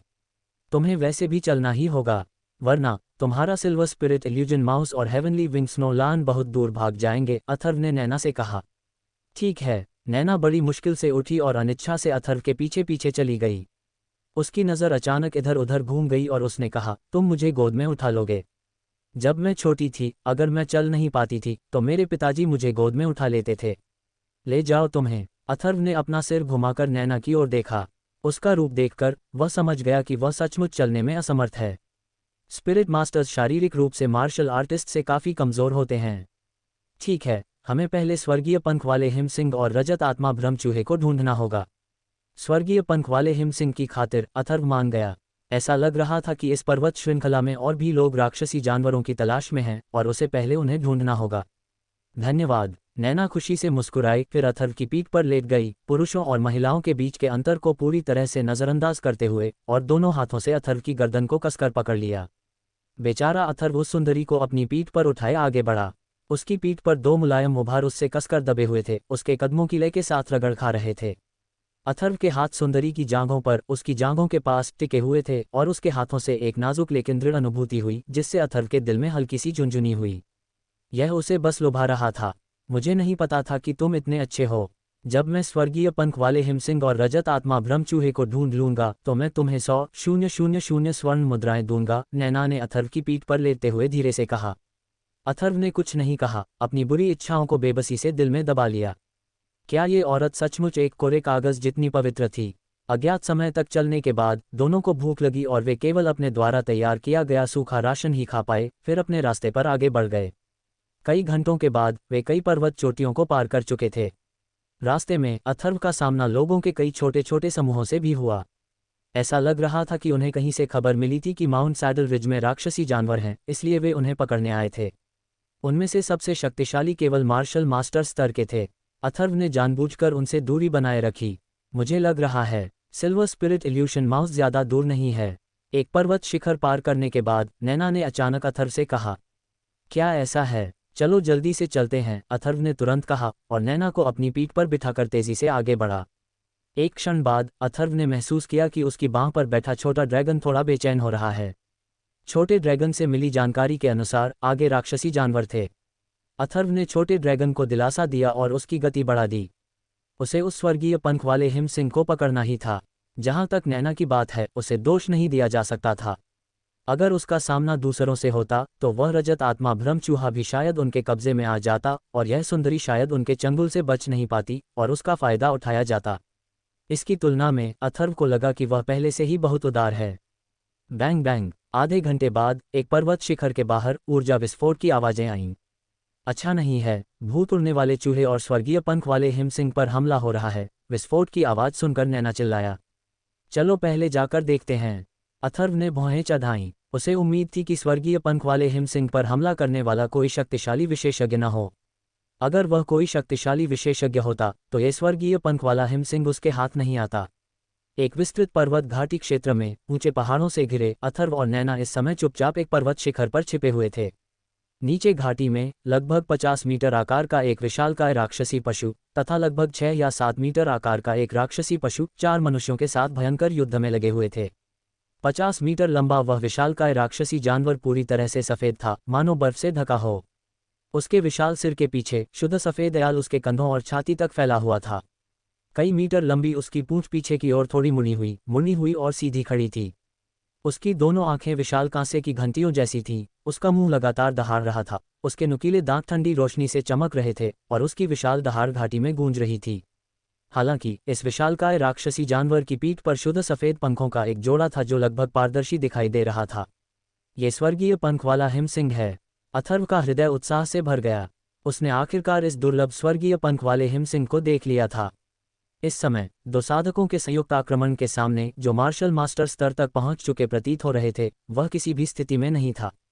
उसकी राजा जैसी शक्ति और उसकी अंतर्निहित वायु गुण वाली स्वप्न सी गति के उत्तम संयोजन ने उसे सभी जानवरों के राजा जैसा अस्तित्व प्रदान किया। दूसरी तरफ दो मार्शल आर्टिस्ट 6-7 मीटर लंबे राक्षसी जानवर से निपट रहे थे। ये राक्षसी जानवर पूरी तरह से चांदी का था और उसकी गति अविश्वसनीय रूप से तेज थी। जैसे ही वह उछलता, वह कई प्रतिरूप छोड़ता। Boom boom. नीचे घाटी में लगातार विस्फोटों की आवाजें आ रही थीं और शक्तिशाली ऊर्जा बाहर निकल रही थी। अथर्व की नज़र हमेशा स्वर्गीय पंख वाले हिमसिंह पर टिकी रहती थी। इस समय स्वर्गीय पंख वाले हिमसिंह को घेरने वाले हमलावर प्रथम चरण के मार्शल मास्टर और द्वितीय चरण के मार्शल मास्टर लग रहे थे। दोनों के हाथों में लंबी तलवारें थीं और तलवारों की परछाइयां शून्य को चीरती हुई ऊर्जा का एक शक्तिशाली उभार पैदा कर रही थीं जो आगे और पीछे दोनों तरफ से मध्य हवा में स्वर्गीय पंख वाले हिमसिंह की ओर बढ़ रहा था। गर्जन। स्वर्गीय पंख वाले हिमसिंह ने एक दिल को झकझोर देने वाली दहाड़ लगाए। उसके मुंह में तूफान का एक विशाल गोला लुढ़का और तूफान का एक टुकड़ा ऊंचा उठा जिसने दोनों मार्शल मास्टर्स की तलवार की ऊर्जा को टुकड़े टुकड़े कर दिया। दोनों मार्शल मास्टर्स के चेहरे डूब गए। उनमें से एक ने ज्वाला का ताड़ का निशान छोड़ा और दूसरे ने स्वर्गीय पंख वाले हिमसिंह की ओर पानी का एक गोला छोड़ा। एक अग्नि गुण वाला मार्शल आर्टिस्ट था और दूसरा जल गुण वाला मार्शल आर्टिस्ट। दोनों के हमलों के कारण स्वर्गीय पंख वाले हिमसिंह द्वारा फेंकी गई आंधी धीरे धीरे कमजोर पड़ गई। हालांकि इसी समय स्वर्गीय पंख वाले हिमसिंह ने फिर से दहाड़ लगाई और आंधी जोरदार धमाके के साथ फट गई। घाटी में प्रचंड हवा का झोंका आया, टूटे हुए पत्थर बिखर गए और दोनों मार्शल मास्टर्स के शरीर भी हिल गए। दोनों मार्शल मास्टर्स तैयार नहीं थे और उनके चेहरे तुरंत पीले पड़ गए, मानो घायल हो गए हों। एक दूसरे को देखने के बाद उन्होंने हाथ की मुहरें बनाई और अपनी लंबी तलवारें फेंक दीं। तलवारों की गूंजती आवाज़ गूंज उठी और दोनों लंबी तलवारें अजीब तरह से प्रकाश की धाराओं में बदल गईं जो एक दूसरे को काटती हुई स्वर्गीय पंख वाले हिमसिंह की ओर बढ़ गईं। दहाड़ दहाड़, आकाश पंख वाले हिमसिंह ने बस एक बार दहाड़ा और जैसे ही प्रकाश की दो तलवार जैसी धाराएं तेजी से पास आईं, उसने अपने पंख फड़फड़ाए और सीधा नीचे कूद पड़ा। बिना किसी पूर्व संकेत के प्रकाश का एक पारभासी प्रभामंडल तुरंत उसके शरीर को ढंक गया। बैंग बैंग, प्रकाश की दो तलवार जैसी धाराएं सीधे आकाश पंख वाले हिमसिंह के शरीर से टकराईं, आपस में गुंथ गईं और तुरंत ही उछल गईं, जिससे आकाश पंख वाले हिमसिंह को कोई नुकसान नहीं पहुंचा सकीं। गर्जन, पलक झपकते ही आकाश पंख वाला हिमसिंह, जो एक वायु तत्व से उड़ने वाला जादुई जानवर था, भयानक गति से उड़ गया। पलक झपकते ही उसके पंखों ने दो प्रचंड तूफान पैदा कर दिए, नीचे गोता लगाते हुए और उन दोनों पर तेजी से टूट पड़े। बैंग बैंग, दोनों मार्शल मास्टर्स दर्जनों मीटर दूर उड़ गए तथा दो बड़ी चट्टानों से टकराकर मुंह से ताज़ा खून थूक दिया। चीख चीख, इसी बीच दूर दो लोग जो सिल्वर स्पिरिट इल्यूजन माउस को काट रहे थे, किसी अज्ञात कारण से दोनों की गर्दन से एक साथ खून बहने लगा, मानो सिल्वर स्पिरिट इल्यूजन माउस ने उन्हें काट लिया हो। सिल्वर स्पिरिट इल्यूजन माउस की गति बहुत भयावह थी और एक पल की लापरवाही के कारण इन दोनों की गर्दन पर काट लिया गया। गर्जन, आकाश में आकाश पंख वाला हिमसिंह दहाड़ा, फिर दो बुरी तरह घायल मार्शल मास्टर्स की ओर दौड़ा, अपना विशाल मुंह खोला और तुरंत उन दोनों को निगल लिया। इतनी शक्तिशाली ताकत, अथर्व ने आह भरी। यह आकाश पंख वाला हिमसिंह केवल एक अंतिम चरण का द्वितीय श्रेणी का राक्षसी जानवर था, फिर भी इसने एक प्रथम स्तरीय मार्शल मास्टर और एक द्वितीय स्तरीय मार्शल मास्टर को मार डाला। ये सचमुच अपने शक्तिशाली वंश के अनुरूप था, सामान्य राक्षसी जानवरों से कहीं अधिक शक्तिशाली। आपको बस स्काईविंग्स नोलान को व्यस्त रखना है और मैं सिल्वर स्पिरिट इल्यूजन माउस से जल्दी निपट लूंगा, नैना ने कहा। ठीक है, अथर्व ने धीरे से कहा, फिर आगे कहा, अगर वे भाग गए तो हम उन्हें पकड़ नहीं पाएंगे। क्या तुम्हारे पास कोई रास्ता है? इसकी चिंता मत करो, सिल्वर स्पिरिट इल्यूजन माउस पर मेरी आत्मा की शक्ति है, इसलिए वह बिल्कुल भी बच नहीं सकता। स्काईविंग्स नोलान और सिल्वर स्पिरिट इल्यूजन माउस के बीच बहुत अच्छा रिश्ता है। अगर मैं सिल्वर स्पिरिट इल्यूजन माउस को नियंत्रित कर लूँ तो वह ज़रूर मेरे पीछे आएगा। तुम्हें बस आधे घंटे के लिए उसे रोकने में मेरी मदद करनी होगी और फिर मैं सिल्वर स्पिरिट इल्यूजन माउस को नियंत्रित कर सकूंगा, नैना ने कहा। यह अच्छा है कि यह नहीं चलेगा। अथर्व के मुंह के कोने पर एक हल्की सी मुस्कान आ गई। उसे चिंता थी कि कहीं आकाशपंख वाला हिमसिंह भाग न जाए, क्योंकि वह उसे पकड़ ही नहीं पाएगा। खुद सावधान रहो, नैना ने बोलना समाप्त किया। उसका आभामंडल तुरंत बदल गया, उसके शरीर के चारों ओर आध्यात्मिक ऊर्जा उमड़ पड़ी और एक विशाल आभामंडल फैल गया। चीख चीख, लगभग इसी क्षण घाटी के भीतर कई मीटर आकार का सिल्वर स्पिरिट इल्यूजन माउस उत्तेजित होकर चीखने लगा, तेजी से घाटी के बाहर की ओर भाग रहा था। उसकी आकृति एक विशाल प्रतिबिंब छोड़ रही थी। तुम अभी भी भागना चाहते हो छोटे दोस्त? तुमने इस युवती को इतना कष्ट दिया, मैं तुम्हें बाद में अच्छा सबक सिखाऊंगी, नैना हल्के से चिल्लाई। उसका शरीर हिल गया, आध्यात्मिक ऊर्जा बाहर निकली और उसका शरीर प्रकाश की एक धारा में बदल गया जो तेजी से घाटी में नीचे कूद रही थी। अथर्व ने जरा भी संकोच नहीं किया, उसकी असली ऊर्जा उमड़ पड़ी, उसके पैरों के नीचे एक रोशनी चमकी और उसने उस गति का इस्तेमाल करके छलांग लगा दी। कुछ ही चमकों में वह घाटी में उतर गया। चीख चीख, सामने नैना ने हाथ की मुहरें बनाई और उसके हाथ से एक चमकदार प्रकाश किरण निकली, जिसने तुरंत रजत आत्मा भ्रम चूहे को घेर लिया। इस रजत आत्मा भ्रम चूहे की मूल गति बहुत तेज थी, लेकिन इस समय नैना के सामने वह भागने में पूरी तरह असमर्थ था, केवल संघर्ष कर रहा था और तेज चीखें निकाल रहा था। अथर्व को कोई आश्चर्य नहीं हुआ, वह एक आत्मा गुरु भी था, इसलिए वह स्वाभाविक रूप से देख सकता था कि नैना ने रजत आत्मा भ्रम चूहे पर पहले ही आत्मिक शक्ति का एक अंश छोड़ दिया था। अब रजत आत्मा भ्रम चूहे के पास जाकर वह अपनी आत्मिक शक्ति का उपयोग करके उसे दबा रही थी, जिससे वह बचकर भाग न सके। अन्यथा नैना के लिए इस रजत आत्मा भ्रम चूहे को नियंत्रित करना आसान काम नहीं होता। गर्जन, तभी आकाशपंख वाला हिमसिंह हवा में दहाड़ा और रजत आत्मा भ्रम चूहे की स्थिति देखकर तुरंत नैना की ओर झपटा। घाटी में इस पल अथर्व को आखिरकार आकाशपंख वाले हिमसिंह का नज़दीक से दीदार हुआ।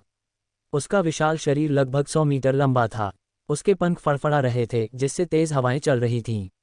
उसका शुद्ध सफ़ेद शरीर अनगिनत छोटे छोटे शल्कों से ढका हुआ था। अगर कोई ध्यान से न देखे तो शायद उसे लगे कि उसकी त्वचा स्वाभाविक रूप से ऐसी ही है। उसकी विशाल आंखों की जोड़ी अब एक असाधारण भयंकर प्रकाश प्रकट कर रही थी। फुश फुश, आकाशपंख वाला हिमसिंह सीधे नैना की ओर झपटा, उसके पंखों से हवा के टूटने की सीटी जैसी आवाजें निकल रही थीं। अथर्व चौंक गया। इस आकाश पंख वाले हिमसिंह की गति वाकई थोड़ी डरावनी थी। जरा सी भी लापरवाही बरतने की हिम्मत न करते हुए उसने तुरंत अपने शरीर पर नीला आत्मा कवच पहन लिया। उसने अग्नि छाया उंगली खोली और तेज हवा की 5 ध्वनियां तेजी से आकाश पंख वाले हिमसिंह की ओर बढ़ीं। अथर्व का हमला देखकर आकाश पंख वाले हिमसिंह का शरीर, जो अथर्व की ओर झपट रहा था, अपनी गति धीमी किए बिना नहीं रह सका। उसका चौड़ा दाहिना पंख तुरंत फड़फड़ाया और एक विशाल तूफान, बिना किसी विशेष प्रयास के, अथर्व की 5 अग्नि छाया उंगलियों को सीधे शून्य में बिखेर दिया। उसी समय आकाश पंख वाले हिमसिंह ने अपने मुंह से हवा की एक धारा छोड़ी, जो तुरंत एक बवंडर जैसी धारा में बदल गई और सीधे अथर्व की ओर बह गई। ये तूफान चीख रहा था, बिखरे हुए तारों को हिला रहा था। इसकी प्रचंड शक्ति निश्चित रूप से किसी मार्शल मास्टर की आक्रमण शक्ति से परे थी। तूफान के चारों ओर शून्य भी विकृत लग रहा था, संकुचित स्थान सीटी बजा रहा था और तेज हवा की बहरा कर देने वाली आवाजें निकाल रहा था। उग्र समुद्री दहाड़। अथर्व कैसे लापरवाही बरत सकता था?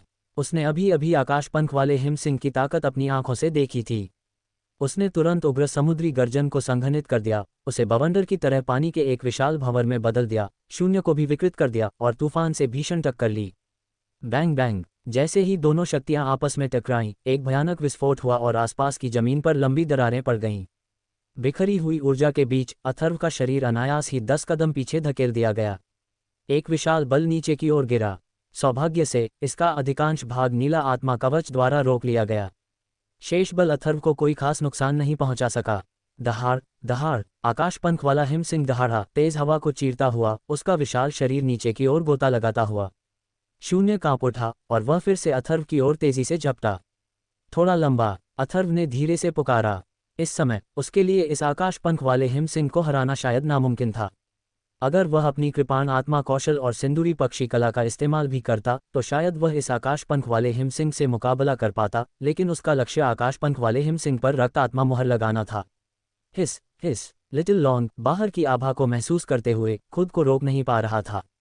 अथर्व का आदेश सुनते ही वह तुरंत एक पीली रोशनी की धारा में बदल गया और आसमान में उड़ गया। हवा में ही लिटिल लॉन्ग का शरीर एक साथ 80 मीटर आकार का हो गया। उसका विशाल शरीर शून्य में उड़ते हुए राक्षसी जानवर की तरह मदराता हुआ दिखाई दिया और एक अदृश्य दबाव फैल गया।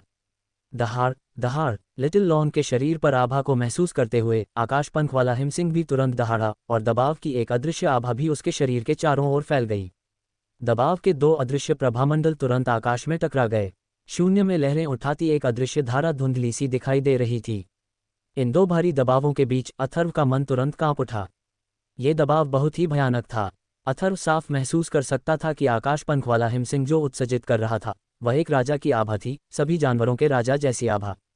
यह आभा उसके वंश से आ रही थी, असाधारण रूप से अभिमानी, अन्य राक्षसी जानवरों को भी कांपने में सक्षम। हालांकि इस समय लिटिल लॉन्ग के आसपास की आभा और भी प्रबल लग रही थी। इन दोनों आभाओं के बीच एक संक्षिप्त टकराव के बाद आकाश पंख वाले हिमसिंह की आभा दब गई। दूर से नैना ने अपने पीछे 2 आभाओं की शक्ति को महसूस किया और खुद को पीछे मुड़कर देखने से रोक नहीं पाए। उसने आकाश में लिटिल लॉन्ग को देखा, उसकी आंखों में उलझन भरी नजर थी, फिर उसने विचलित होने की हिम्मत नहीं की। उसके हाथों की मुहरें बदल गईं और प्रकाश की किरणें सिल्वर स्पिरिट इल्यूजन माउस के शरीर में भेजी जा रही थीं। सिल्वर स्पिरिट इल्यूजन माउस का संघर्ष भी लगातार कठिन होता जा रहा था। हिस हिस। लिटिल लॉन्ग ने एक धीमी दहाड़ मारी, उसकी आभा फिर से चमक उठी और फिर उसके शरीर पर एक सुनहरी रोशनी चमक उठी। उसकी विशाल पूंछ आकाश पंख वाले हिमसिंह की ओर तेजी से लहराए। लिटिल लॉन्ग के हमले को देखकर आकाश पंख वाले हिमसिंह की आंखों में अब डर के भाव दिखाई देने लगे। दूसरे दर्जे के राक्षसी जानवर के स्तर पर हालांकि उसकी बुद्धि पूरी तरह जागृत नहीं हुई थी, फिर भी उसका वंश बहुत ऊंचा था, जिससे वह सामान्य दूसरे दर्जे के राक्षसी जानवरों से कहीं ज्यादा बुद्धिमान था। लिटिल लॉन्ग के शरीर पर आभा का एहसास होते ही उसकी लड़ने की इच्छा तुरंत कम हो गई। हालांकि आकाश पंख वाला हिमसिंह भी राक्षसी जानवरों का राजा था और इस पल इतनी आसानी से हार मानने वाला नहीं था। उसने अपने पंख फड़फड़ाए और तुरंत हवा का एक प्रवाह आकाश में प्रकट हुआ। ये प्रवाह चीखा और तुरंत हवा के विपरीत फैल गया और 200 मीटर से भी बड़े आकार के एक विशाल बवंडर जैसे तूफान में बदल गया। एक प्रचंड बवंडर आया, जमीन पर पड़ी अनगिनत चट्टानों को हिलाकर उन्हें चूर्ण चूर्ण कर दिया। यहाँ तक कि कई मीटर ऊंची विशाल चट्टानें भी आसानी से नष्ट हो गईं। हालांकि ये शक्तिशाली बल लिटिल लॉन्ग की ओर निर्देशित था। लिटिल लॉन्ग की विशाल पूंछ क्षैतिज रूप से लहरा रही थी, जिससे तेज हवा चलने की आवाज आ रही थी। जैसे ही बवंडर उसकी ओर बढ़ा, उसकी विशाल पूंछ समेत उसका पूरा शरीर तुरंत ही झुलसती हुई सुनहरी लपटों से घिर गया। पलक झपकते ही ये सुनहरी लपटें उसके शरीर के भीतर से प्रचंड रूप से फूट पड़ीं। उसकी विशाल पूंछ हवा में सीटी बजाती हुई निकली। ये लपटें बवंडर को बुझाने में पूरी तरह असमर्थ थीं। इसके बजाय वे बवंडर के आर पार निकल गईं और आकाश पंख वाले हिमसिंह पर भयंकर प्रहार किया। ऊर्जा और तेज हवाओं के टकराने से घाटी के ऊपर आकाश में एक जोरदार विस्फोट हुआ। फिर भयानक ऊर्जा और तेज हवाएं बिखर गईं, जिससे पास में मौजूद अथर्व लड़खड़ाकर पीछे की ओर गिर पड़ा। टकराना। लिटिल लॉन की विशाल पूंछ सीधे आकाश पंख वाले हिमसिंह की पीठ पर लगी। इस जबरदस्त टक्कर से आकाश पंख वाले हिमसिंह का शरीर तुरंत नीचे की ओर गिर पड़ा। फुश फुश। जैसे ही आकाश पंख वाले हिमसिंह का शरीर जमीन से कई मीटर ऊपर था, उसने जोर से अपने पंख फड़फड़ाए और हवा का एक तेज झोंका निकला जो हर जगह बिखर गया। हवा के तेज झोंके का फायदा उठाकर आकाश पंख वाले हिमसिंह का शरीर तेजी से ऊपर की ओर सरक गया। दहाड़ दहाड़। आकाश पंख वाला हिमसिंह क्रोधित हो गया। उसने लिटिल लॉन पर, जो अब घाटी में एक विशाल चट्टान के ऊपर चक्कर लगा रहा था, दहाड़ लगाई, लेकिन फिर से लापरवाही से हमला करने की हिम्मत नहीं जुटा पाया। हिस हिस। हालांकि छोटू ने कोई डर नहीं दिखाया, वह उत्तेजक दिख रहा था। उसका शरीर तुरंत आगे की ओर उछला। उसका लंबा शरीर एक उड़ते हुए अजगर की तरह था, जो अपने साथ सुनहरी ज्वाला की धारियां लेकर आया, जो हवा को चीरती हुई भयंकर रूप से स्वर्गीय पंख वाले हिमसिंह की ओर दौड़ी। अथर्व ने पहले ही गुप्त रूप से शियाओ लॉन को निर्देश दिया था कि यदि संभव हो तो वह स्वर्गीय पंख वाले हिमसिंह को वश में कर ले, ताकि वह रक्त आत्मा सील स्थापित कर सके, अन्यथा रक्त आत्मा सील स्थापित करना एक कठिन कार्य होगा। दहाड़ दहाड़। स्वर्गीय पंख वाले हिमसिंह की दो दहाड़ें हवा में गूंज उठीं। उसके नुकीले दांत बाहर निकले हुए थे। उसके मुंह से एक पवन ब्लेड हवा में फटा और छोटू से बुरी तरह टकराया। क्लैंग। हवा का ब्लेड सीधे छोटू के शरीर पर गिरा, लेकिन गायब होने से पहले उसने उसके शरीर पर केवल एक सफेद निशान छोड़ा। हिस हिस। छोटू ने धीमी आवाज में दहाड़ लगाई। ऐसा लग रहा था कि उसे चोट से दर्द हो रहा है। अचानक उसने अपना मुंह खोला और सुनहरी लौ की एक धारा बाहर निकली। ज्वाला स्वर्गीय पंख वाले हिमसिंह द्वारा उत्सर्जित पवन की धार से भी अधिक तेजी से निकली और तुरंत ही स्वर्गीय पंख वाले हिमसिंह के सिर पर जा गिरी। फुश। सुनहरी लौ की चादर के नीचे स्वर्गीय पंख वाला हिमसिंह तेजी से पीछे हट गया। गर्जना गर्जना। चाहे स्वर्गीय पंख वाला हिमसिंह कितनी भी तेजी से पीछे हट जाए, उसका सिर अभी भी छोटू की सुनहरी लौ से टकरा रहा था। इसका शुद्ध सफेद सिर तुरंत काला हो गया तथा इसके शरीर पर मौजूद कई छोटे सफेद शल्क झुलस गए, जिससे दर्द भरी दहाड़ की आवाजें निकलने लगीं। Sizzle sizzle. इस समय छोटू का शरीर अविश्वसनीय रूप से तेजी से आगे बढ़ते हुए हवा में से गुजरा। उसने अपनी विशाल पूंछ को झटका दिया और इस अवसर का लाभ उठाते हुए उसे पुनः स्वर्गीय पंख वाले हिमसिंह की पीठ पर जोर से पटक दिया। टकराना। इस बार स्वर्गीय पंख वाला हिमसिंह अंततः भारी रूप से जमीन पर गिर पड़ा, जिससे जमीन कांपने लगी। कई टूटे हुए पत्थर बिखरे पड़े थे। गर्जना के साथ वह दहाड़ा और स्वर्गीय पंख वाले हिमसिंह ने अपने पंख फड़फड़ाए और फिर से हवा में उठ गया और गुस्से से छोटू को घूरने लगा, जो वापस जमीन पर आ गया था और चक्कर लगा रहा था। लगातार कई बार हार झेलने के बाद स्वर्गीय पंख वाला हिमसिंह अब छोटू के प्रति भय दिखा रहा था। जियाओ लांग, इस स्वर्गीय पंख वाले हिमशेर को भागने मत दो, अथर्व ने सोचा और छोटू से कहा। यदि स्वर्गीय पंख वाला हिमसिंह भाग जाए तो वह उसे पकड़ नहीं पाएगा। इस स्वर्गीय पंख वाले हिमसिंह की रक्षात्मक शक्ति के बारे में अथर्व इस समय अधिक से अधिक आश्चर्यचकित हो रहा था। जैसा कि एक स्वर्गीय पंख वाले हिमसिंह से अपेक्षित है, एक वायु प्रकार राक्षसी जानवर होने के नाते इसकी शारीरिक सुरक्षा एक पृथ्वी प्रकार राक्षसी जानवर की तरह थी। इस समय अथर्व को पता था कि छोटू और स्वर्गीय पंख वाले हिमसिंह लड़ रहे थे और वह ज्यादा मदद नहीं कर सकता था। ताकत के मामले में वह वास्तव में छोटू जितना मजबूत नहीं था। छोटू अब एक साधारण मार्शल सोल विशेषज्ञ के साथ भी मुकाबला कर सकता है। हिस हिस। छोटू ने अपनी जीभ हिलाई। उसका शरीर बिजली की तरह उछल पड़ा। अपने विशाल शरीर पर वह एक चिलचिलाती सुनहरी ज्वाला की रोशनी लेकर उछला और तेजी से स्वर्गीय पंख वाले हिमसिंह की ओर बढ़ा। गर्जन। स्वर्गीय पंख वाले हिमसिंह की आंखों में भय दिखाई दिया। वह दहाड़ा और अपने पंखों से उसने एक हिंसक सफेद तूफान फैलाया जो उसके सामने उमड़ पड़ा, फिर तुरंत सीटी बजाई और शियाओ लॉन की ओर बढ़ गया। छोटू की रक्षात्मक शक्ति पहले से ही असाधारण रूप से मजबूत थी और इस समय ये जबरदस्ती विशाल तूफान के केंद्र से गुजर गया। ये देखकर स्वर्गीय पंख वाले हिमसिंह की घंटी जैसी आंखों में चमक आ गई। उसने अपने पंख फड़फड़ाए और उसका विशाल शरीर अपना सिर उठाकर आगे की ओर बढ़ा। उसके शुद्ध सफेद अगले पंजों पर पवन ब्लेड की तरह हल्के पंजों की एक चादर अचानक निकल आई। वह अपने पंजे से वार करता हुआ हवा को चीरता हुआ आगे बढ़ गया। तेज हवा की तेज आवाज कानों में गूंज रही थी। पंजे का निशान स्थानिक वायु धाराओं को विकृत करता हुआ प्रतीत हो रहा था, जो शियाओ लॉन की ओर भयंकर प्रहार कर रहा था। छोटू हवा में था, उसकी गति सीमित प्रतीत हो रही थी। आखिरकार छोटू एक उड़ने वाला राक्षसी जानवर नहीं था और मध्य हवा में उसे बहुत अधिक लाभ नहीं हो सकता था। उसका विशाल शरीर अचानक मुड़ गया और उसकी विशाल पूंछ पुनः क्षैतिज रूप से फैल गई। दरार, स्वर्गीय पंख वाले हिमसिंह का पंजा और छोटू की विशाल पूंछ आपस में टकरा गई और ऊर्जा हिंसक रूप से फट गई। स्वर्गीय पंख वाले हिमसिंह का विशाल शरीर सीधे पीछे हट गया, लेकिन छोटू की विशाल पूंछ पर फिर से कई सफ़ेद निशान रह गए। दर्द की लहर ने छोटू को फिर से क्रोधित कर दिया।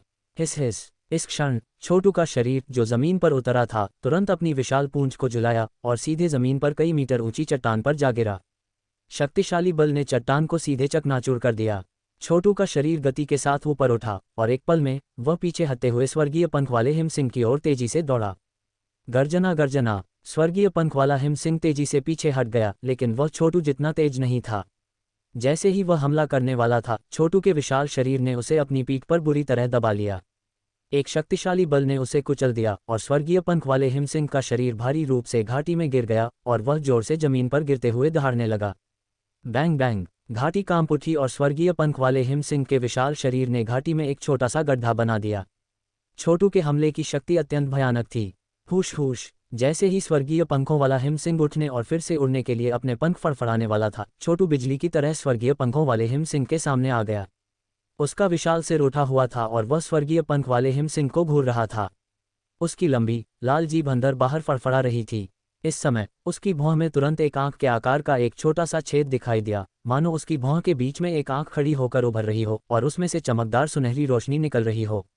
उसके माथे से सुनहरी रोशनी निकली और तुरंत ही फैलकर स्वर्गीय पंख वाले हिमसिंह के शरीर को ढक लिया। इस सुनहरी रोशनी ने लोगों को भयभीत और हिंसक महसूस कराया। यह आभा सीधे व्यक्ति की आत्मा में प्रवेश कर सकती है, जिससे आत्मा कांप उठती है।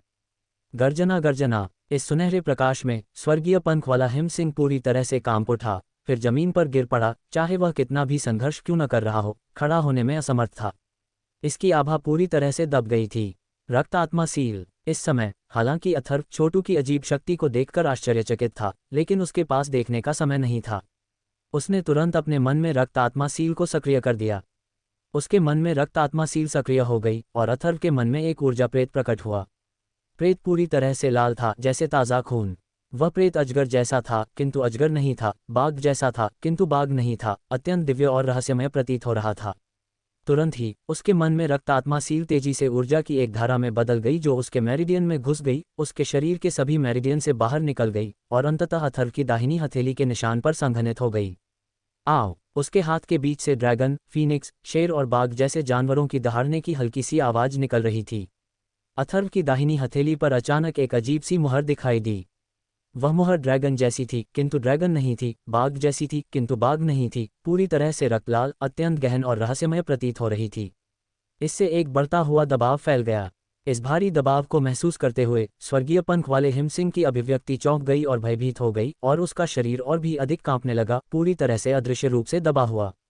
जाना। अथर्व ने धीरे से चिल्लाया और उसके हाथ में रक्त आत्मा सील की एक झटकी के साथ सील शून्य में तैरते हुए एक ड्रैगन की तरह थी, या एक भयंकर बाघ की तरह शिकार कर रही थी। एक ड्रैगन, फीनिक्स, शेर और बाघ की तरह जानवरों की दहाड़ की आवाज के साथ नीचे गिर रही थी, भयंकर रूप से स्वर्गीय पंख वाले हिमसिंह की भौं में टकरा रही थी, रक्त के रंग की रोशनी की एक गेंद में बदल रही थी और गायब हो गई थी। जियाओ लांग, मेरी रक्षा करो। उसी समय अथर्व पालथी मारकर बैठा था, लगातार हाथ की मुहरें बना रहा था और बदल रहा था। दिव्य और रहस्यमय प्रकाश की धारियां सीधे स्वर्गीय पंख वाले हिमसिंह के माथे पर उतरीं। हिस हिस। छोटू का विशाल शरीर तुरंत अथर्व के पीछे कुंडलित हो गया, उसकी जीभ लगातार अंदर बाहर हो रही थी। अथर्व के मन में वह स्पष्ट रूप से महसूस कर सकता था कि स्वर्गीय पंख वाले हिमसिंह के मन में उसकी रक्त आत्मा सील को भारी प्रतिरोध का सामना करना पड़ रहा था। स्वर्गीय पंख वाले हिमसिंह का एक लघु संस्करण, जो पूरी तरह से बर्फ की तरह सफ़ेद था, रक्त आत्मा सील के सामने खड़ा था। हालांकि स्वर्गीय पंख वाले हिमसिंह का ये लघु संस्करण अभी भी बहुत भ्रामक था और बहुत ठोस नहीं था, जैसा कि एक अत्यंत उच्च वंश वाले राक्षसी जानवर से अपेक्षा की जाती है। अथर्व ने मन ही मनाह भरी। स्वर्गीय पंख वाले हिमसिंह का ये लघु संस्करण स्वर्गीय पंख वाले हिमसिंह की आत्मा का संघनन था। दूसरे दर्जे के राक्षसी जानवरों में उनकी आत्मा शक्ति आमतौर पर भ्रामक थी और आकार में संघनित होने में असमर्थ थी, लेकिन इस स्वर्गीय पंख वाले हिमसिंह की आत्मा आकार में संघनित होने में सक्षम थी। अपनी आत्मा की ताकत के संदर्भ में ये सामान्य राक्षसी जानवरों की तुलना में बहुत अधिक शक्तिशाली था।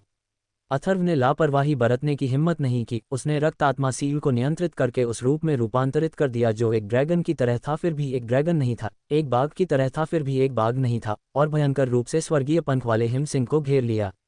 इस समय स्वर्गीय पंख वाले हिम सिंह का लघु संस्करण हिंसक रूप से संघर्ष कर रहा था। उसके मन के क्षेत्र पर बाहरी लोगों द्वारा अतिक्रमण बिल्कुल नहीं किया जा सकता था।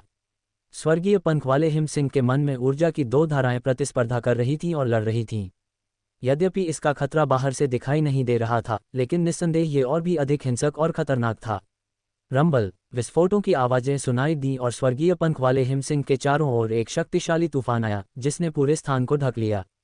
रक्त आत्मा सील असीम रक्त रंग के प्रकाश में परिवर्तित हो गई, जो एक बढ़ता दबाव लेकर भयंकर रूप से फैलती और कुचलती हुई बाहर आ गई। बैंग बैंग, विस्फोटों की आवाजें आ रही थीं और बाहर अथर्व लगातार अपने हाथों से सील बना रहा था। उसका चेहरा भी थोड़ा पीला पड़ रहा था। इस स्वर्गीय पंख वाले हिम सिंह को नियंत्रित करना वास्तव में कठिन था। शायद स्वर्गीय पंख वाले हिम सिंह को मारना कठिन नहीं था, लेकिन उसे नियंत्रित करना निस्संदेह कई गुना कठिन था। जानवर नियंत्रण तकनीक दमन। अथर्व ने हल्के से चिल्लाकर एक जटिल और गहन हाथ की मुहर बनाई। स्वर्गीय पंख वाले हिम सिंह के माथे पर एक चमकदार रोशनी चमक उठी। आओ! स्वर्गीय पंख वाले हिम सिंह के मन में ड्रैगन की दहाड़, बाघ की दहाड़, शेर की दहाड़ और फीनिक्स की चीख जैसी शक्तिशाली जानवरों की दहाड़ें गूंजने लगीं। एक विशाल उफनते दबाव ने उसे कुचल दिया। स्वर्गीय पंख वाले हिम सिंह का लघु संस्करण तुरंत ही थोड़ा कांप उठा। इस क्षण रक्त रंग की रोशनी की एक गेंद ने स्वर्गीय पंख वाले हिम सिंह को तुरंत घेर लिया, जो एक चमकदार रक्तिम रोशनी में बदल गई और स्वर्गीय पंख वाले हिम सिंह के लघु संस्करण के माथे में विलीन हो गई। आप वास्तव में एक आत्मा गुरु हैं। यह मेरा स्वर्गीय पंख वाला हिम सिंह है, इसे मुझे वापस दे दीजिए। इस समय अथर्व के पीछे नैना ने पहले ही सिल्वर स्पिरिट इल्यूजन माउस को नियंत्रित कर लिया था। एक आत्मा गुरु के रूप में वह स्वाभाविक रूप से जानती थी कि अथर्व इस समय क्या कर रहा था। दूसरी पार्टी वास्तव में उसके पसंदीदा स्वर्गीय पंख वाले हिम सिंह को नियंत्रित कर रही थी। रुको, जल्दी रुको! नैना सेन अथर्व की ओर दौड़ा। उसका पसंदीदा स्वर्गीय पंख वाला हिम सिंह किसी और से कैसे छीना जा सकता है? हिस हिस। छोटू अपनी जीभ हिलाते हुए सीधा खड़ा होकर नैना सेन को गौर से देख रहा था। उसकी आंखों से चेतावनी भरी रोशनी निकल रही थी। यदि छोटू को यह पता न होता कि नैना सेन पिछले 2 दिनों से अथर्व के साथ थी, तो संभवतः उसने बहुत पहले ही हमला करना शुरू कर दिया होता। राक्षसी जानवर! छोटू को घूरते हुए नैना सेन तुरंत रुक गई। छोटू की उपस्थिति को संदेह से देखते हुए ऐसा लग रहा था जैसे वह कुछ सोच रही हो। स्टॉप्ड! इल्यूजन माउस, जाओ इस सांप से निपटो! नैना जोर से चिल्लाई और उसके पीछे वश में किया गया इल्यूजन माउस तुरंत बाहर कूद गया। हिस हिस। छोटू ने धीमी आवाज में गुर्राहट की। उसकी लंबी लाल जीभ बाहर निकली हुई थी। उसकी आंखें येनलिंग हुआ नशु पर जमी हुई थीं। चीख चीख। सिर्फ 6 मीटर लंबा इल्यूजन माउस छोटू को घूर रहा था। छोटू से निकलती आभा को महसूस करते हुए वह घबराकर चीखने लगा। पास जाने की हिम्मत नहीं जुटा पाया। कितना शक्तिशाली आभा मंडल है! तुम भी एक आत्मिक प्राणी हो और तुम्हारा वंश येनलिंग हुआ नशु से भी बेहतर है। नैना ने शियाओलोंग को घूर कर देखा। येनलिंग हुआ नशु का वंश पहले से ही बहुत ऊंचा था, फिर भी येनलिंग हुआ नशु इस विशाल पीले सांप से डर रहा था। इसका वंश येनलिंग हुआ नशु से बेहतर होना चाहिए, वरना भले ही इसकी ताकत बराबर न हो, ये येनलिंग हुआ नशु को दबा नहीं पाएगा। गर्जन! अथर्व ने अचानक अपनी आंखें खोलीं। फ्लाइंग विंग हिमबाग, जो जमीन पर औंधे मुंह पड़ा था, तुरंत दहाड़ा और उसकी शक्तिशाली आभा इस क्षण पूरी तरह से बहाल हो गई। अथर्व उठ खड़ा हुआ और फ्लाइंग विंग हिमबाग के विशाल शरीर को देखने लगा। तभी फ्लाइंग विंग हिमबाग ने अपना विशाल सिर नीचे कर लिया। उसकी आंखें अथर्व के प्रति श्रद्धा से भर गईं और वह आज्ञाकारी भाव से उसके पीछे खड़ा हो गया। तुम झूठे हो, डाकू! तुमने मेरी फ्लाइंग विंग हिमबाग चुरा ली है, जल्दी से उसे वापस कर दो। ये देखकर नैना को स्वाभाविक रूप से पता चल गया कि क्या हुआ था। उसकी प्यारी फ्लाइंग विंग हिमबाग को असल में इस आदमी ने उसके सामने ही छीन लिया था। उसने हमेशा यही सोचा था कि दूसरा पक्ष सिर्फ एक मार्शल आर्टिस्ट है, और एक मार्शल आर्टिस्ट अकेले किसी राक्षसी जानवर को तब तक नियंत्रित नहीं कर सकता जब तक कि कोई आत्मा गुरु उसकी मदद न करे। लेकिन उसने यह उम्मीद नहीं की थी कि दूसरा पक्ष भी एक आत्मा गुरु होगा। हालांकि उसे ज्यादा समझ नहीं थी, वह जानती थी कि सभी आत्मा गुरु फ्लाइंग विंग हिमबाग जैसे राक्षसी जानवर को अपने लिए लेना चाहेंगे, इसीलिए उसने एक मार्शल आर्टिस्ट से मदद मांगी थी। उसने ये भी नहीं सोचा था कि यह आदमी भी एक आत्मा गुरु होगा। मैंने तुम्हारा नहीं चुराया, इस फ्लाइंग विंग हिमबाग को मैंने वश में किया है। तुमने तो बस मुझे रास्ता दिखाने में मदद की, बहुत बहुत शुक्रिया। अथर्व थोड़ा मुस्कुराया, फिर फ्लाइंग विंग हिमबाग से कहा, हिमबाग लैंड चलो। गर्जन! फ्लाइंग विंग हिमबाग दहाड़ा, फिर हवा में उछला। उसके पंख फड़फड़ाते ही एक विशाल बवंडर टूटे हुए पत्थरों के ढेर को उड़ा ले गया और वह हवा में चक्कर लगाने लगा। छोटू, चलो, अथर्व ने धीरे से कहा। छोटू का शरीर तुरंत सिकुड़ गया, चमत्कारिक रूप से 20 सेंटीमीटर के आकार का हो गया और अथर्व के कंधे पर लिपट गया। नैना, शुक्रिया, मैं पहले निकल जाऊंगा। याद रखना, अगली बार जब मैं तुम्हें देखूं तो इतने उत्तेजक कपड़े मत पहनना, वरना मुझे डर है कि मैं सचमुच तुम्हारे चक्कर लगाने और तुम्हें पार करने से खुद को नहीं रोक पाऊंगा। हाँ हाँ। अथर्व की बात खत्म होते ही उसके पैरों के नीचे ट्रू क्यूई का कंपन महसूस हुआ। वह उछलकर एक चट्टान पर गिरा, फिर हवा में फ्लाइंग विंग हिमबाग की चौड़ी पीठ पर कूद गया। झूठे, मुझे मेरी फ्लाइंग विंग हिमबाग वापस दे दो। नैना सेन अथर्व की ओर लपका। गर्जन। फ्लाइंग विंग हिमबाग ने अपने पंख फड़फड़ाए और उड़ गया, अलूजन माउस की ओर देखते हुए मानो किसी साथी को अलविदा कह रहा हो। फिर उसके शरीर ने तुरंत अपने पंख फड़फड़ाए और आगे की ओर गायब हो गया। तुम झूठे हो, मैं तुम्हें जाने नहीं दूंगा। नैना ने उस दिशा को देखा जहां फ्लाइंग विंग हिमबाग बड़े गुस्से से गायब हो गया, फिर कहा, अरे तुम मुझे यहाँ अकेला नहीं छोड़ सकते, मेरे पैर नहीं चल सकते। यह एक राक्षसी जानवर है, एक उड़ने वाला राक्षसी जानवर। जल्दी देखो, वहां ऊपर कोई है। ये राक्षसी जानवर पहले से ही किसी का है। डॉन्की सैडल्स रिज पर्वत पर कई लोगों ने आकाश की ओर देखा। एक उड़ता हुआ राक्षसी जानवर अपने पंख फड़फड़ाते हुए गायब हो रहा था और वे तुरंत निराश हो गए, क्योंकि डॉन्की सैडल्स रिज पर्वत पर आकर उन्हें कुछ भी हासिल नहीं हुआ था। रफ्तार वाकई बहुत तेज है। अथर्व फ्लाइंग विंग हिमबाग पर बैठा अचंभित हो रहा था। इस फ्लाइंग विंग हिमबाग की गति उस काले सिर वाले सींग वाले तीतर से कहीं ज्यादा तेज थी जिस पर वह पहले सवार था, और चंद्र रहस्यवादी संप्रदाय के चट्टानी गिद्ध से भी। दोनों बिल्कुल एक स्तर के नहीं थे। शुएशी, अपनी सबसे तेज गति का इस्तेमाल करो, अथर्व ने धीरे से कहा। वह जानना चाहता था कि त्यानची शुएशी की सबसे तेज गति कितनी हो सकती है। जाहिर है कि वह अभी अपनी सबसे तेज गति पर नहीं थी। गर्जन। फ्लाइंग विंग हिमबाग ने दहाड़ लगाए, उसके पंख तुरंत फड़फड़ाए, एक विशाल वायु प्रवाह सीटी की तरह निकला और उसका शरीर अंतरिक्ष वायु प्रवाह को चीरता हुआ धनुष से निकले तीर की तरह निकला। इतनी तेज, अथर्व ने कहा। यह गति वाकई डरावनी थी, काले सिर वाले सींग वाले तीतर से कम 5 गुना तेज। अथर्व चौंक गया। फ्लाइंग विंग हिमबाग अभी तो केवल दूसरी श्रेणी का राक्षसी जानवर था। अगर वह तीसरी या चौथी श्रेणी में पहुंच जाता तो भविष्य में उसकी गति निस्संदेह और भी तेज हो जाती। अथर्व ने सिर्फ 2 घंटों में फ्लाइंग विंग हिमबाग को नियंत्रित करके उड़ती आत्मा पर्वत के बाहर तक पहुंच लिया। फ्लाइंग विंग हिमबाग की गति वाकई अद्भुत थी। फुश। फ्लाइंग विंग हिमबाग एक पहाड़ की चोटी पर उतरा, उसके पंख सिकुड़े हुए थे और उसके पेट के चारों ओर कसकर लिपटे हुए थे, मानो शल्कों की एक परत हो। आप बता ही नहीं सकते थे कि वे पंख थे, वे पूरी तरह से एकीकृत, एक दूसरे से जुड़े हुए थे। हालांकि पंख वापस खींच लेने के बाद भी फ्लाइंग विंग हिमबाग का विशाल शरीर अभी भी 40 मीटर लंबा और कई मीटर ऊंचा था। इतने विशालकाय जीव को उड़ती आत्मा गेट तक वापस लाना मुश्किल होगा। हिमबाग लैंड, क्या तुम अपना शरीर सिकोड़ सकती हो? अथर्व ने फ्लाइंग विंग हिमबाग से पूछा। दहाड़, दहाड़। फ्लाइंग विंग हिमबाग ने धीमी दहाड़ लगाए, उसकी नज़रें अथर्व पर टिकी थीं, मानो वह बोल रही हो। केवल अथर्व ही जानता था कि फ्लाइंग विंग हिमबाग क्या कह रहा था। फ्लाइंग विंग हिमबाग के मन में एक रक्त आत्मा की छाप डाल दी गई थी, जिससे अथर्व को उसके विचार तुरंत पता चल गए।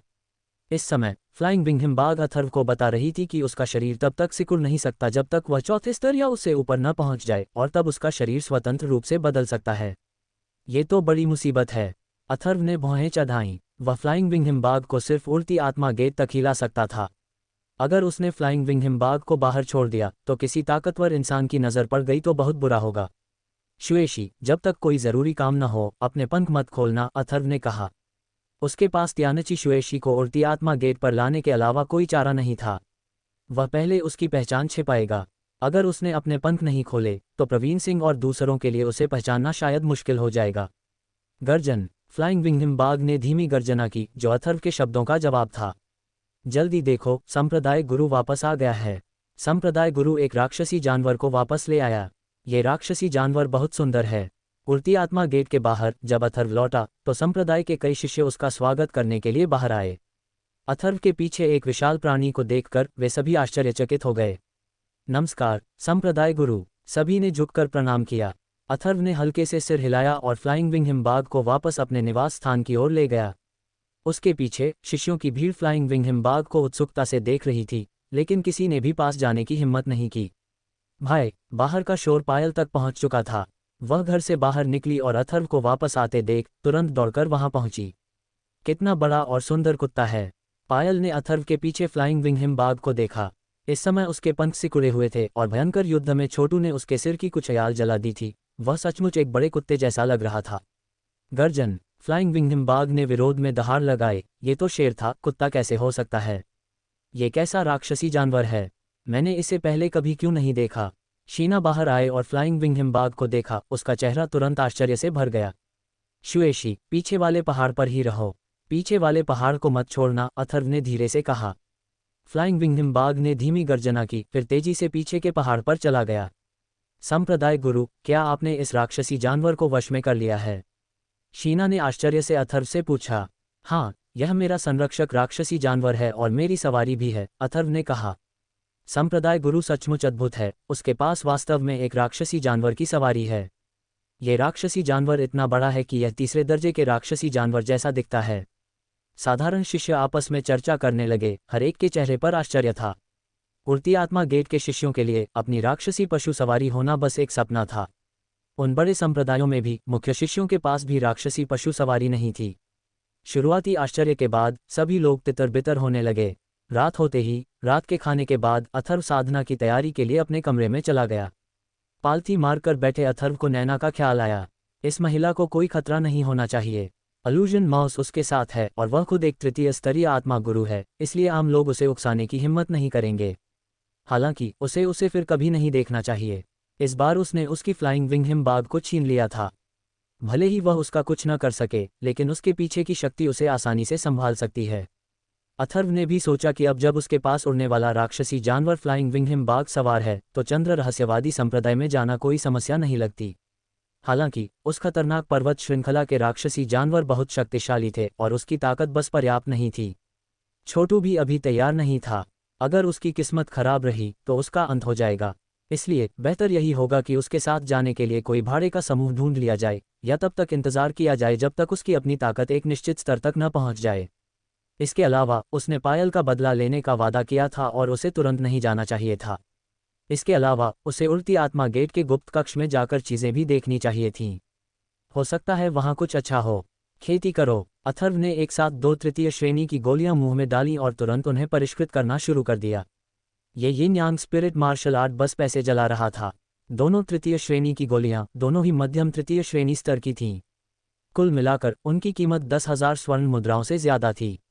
गोलियां विशाल ऊर्जा में परिवर्तित हो गईं जो उसके पूरे शरीर में फैल गई। अथर्व ने यिन यांग स्पिरिट मार्शल आर्ट का संचार किया और अपने शरीर में ऊर्जा को परिष्कृत करना शुरू कर दिया। परिष्कृत शुद्ध ट्रू क्यूई के धागे उसके डेंटियन क्यूई सागर में प्रवेश कर गए। एक क्षण बाद अथर्व का शरीर एक पीले भूरे रंग के प्रभामंडल में लिपट गया और उसकी आभा धीरे धीरे ऊपर चढ़ने लगी। रात बीत गई और अगली सुबह जैसे ही आसमान में उजाला होने लगा, अथर्व ने साधना बंद कर दी। एक ही रात में दोनों तृतीय श्रेणी की गोलियों में निहित ऊर्जा पूरी तरह से परिष्कृत हो गई थी। इस समय उसके शरीर में सच्ची क्यूई का अनुभव करते हुए वह पहले ही 8वें स्तर के मार्शल सैनिक के चरम पर पहुंच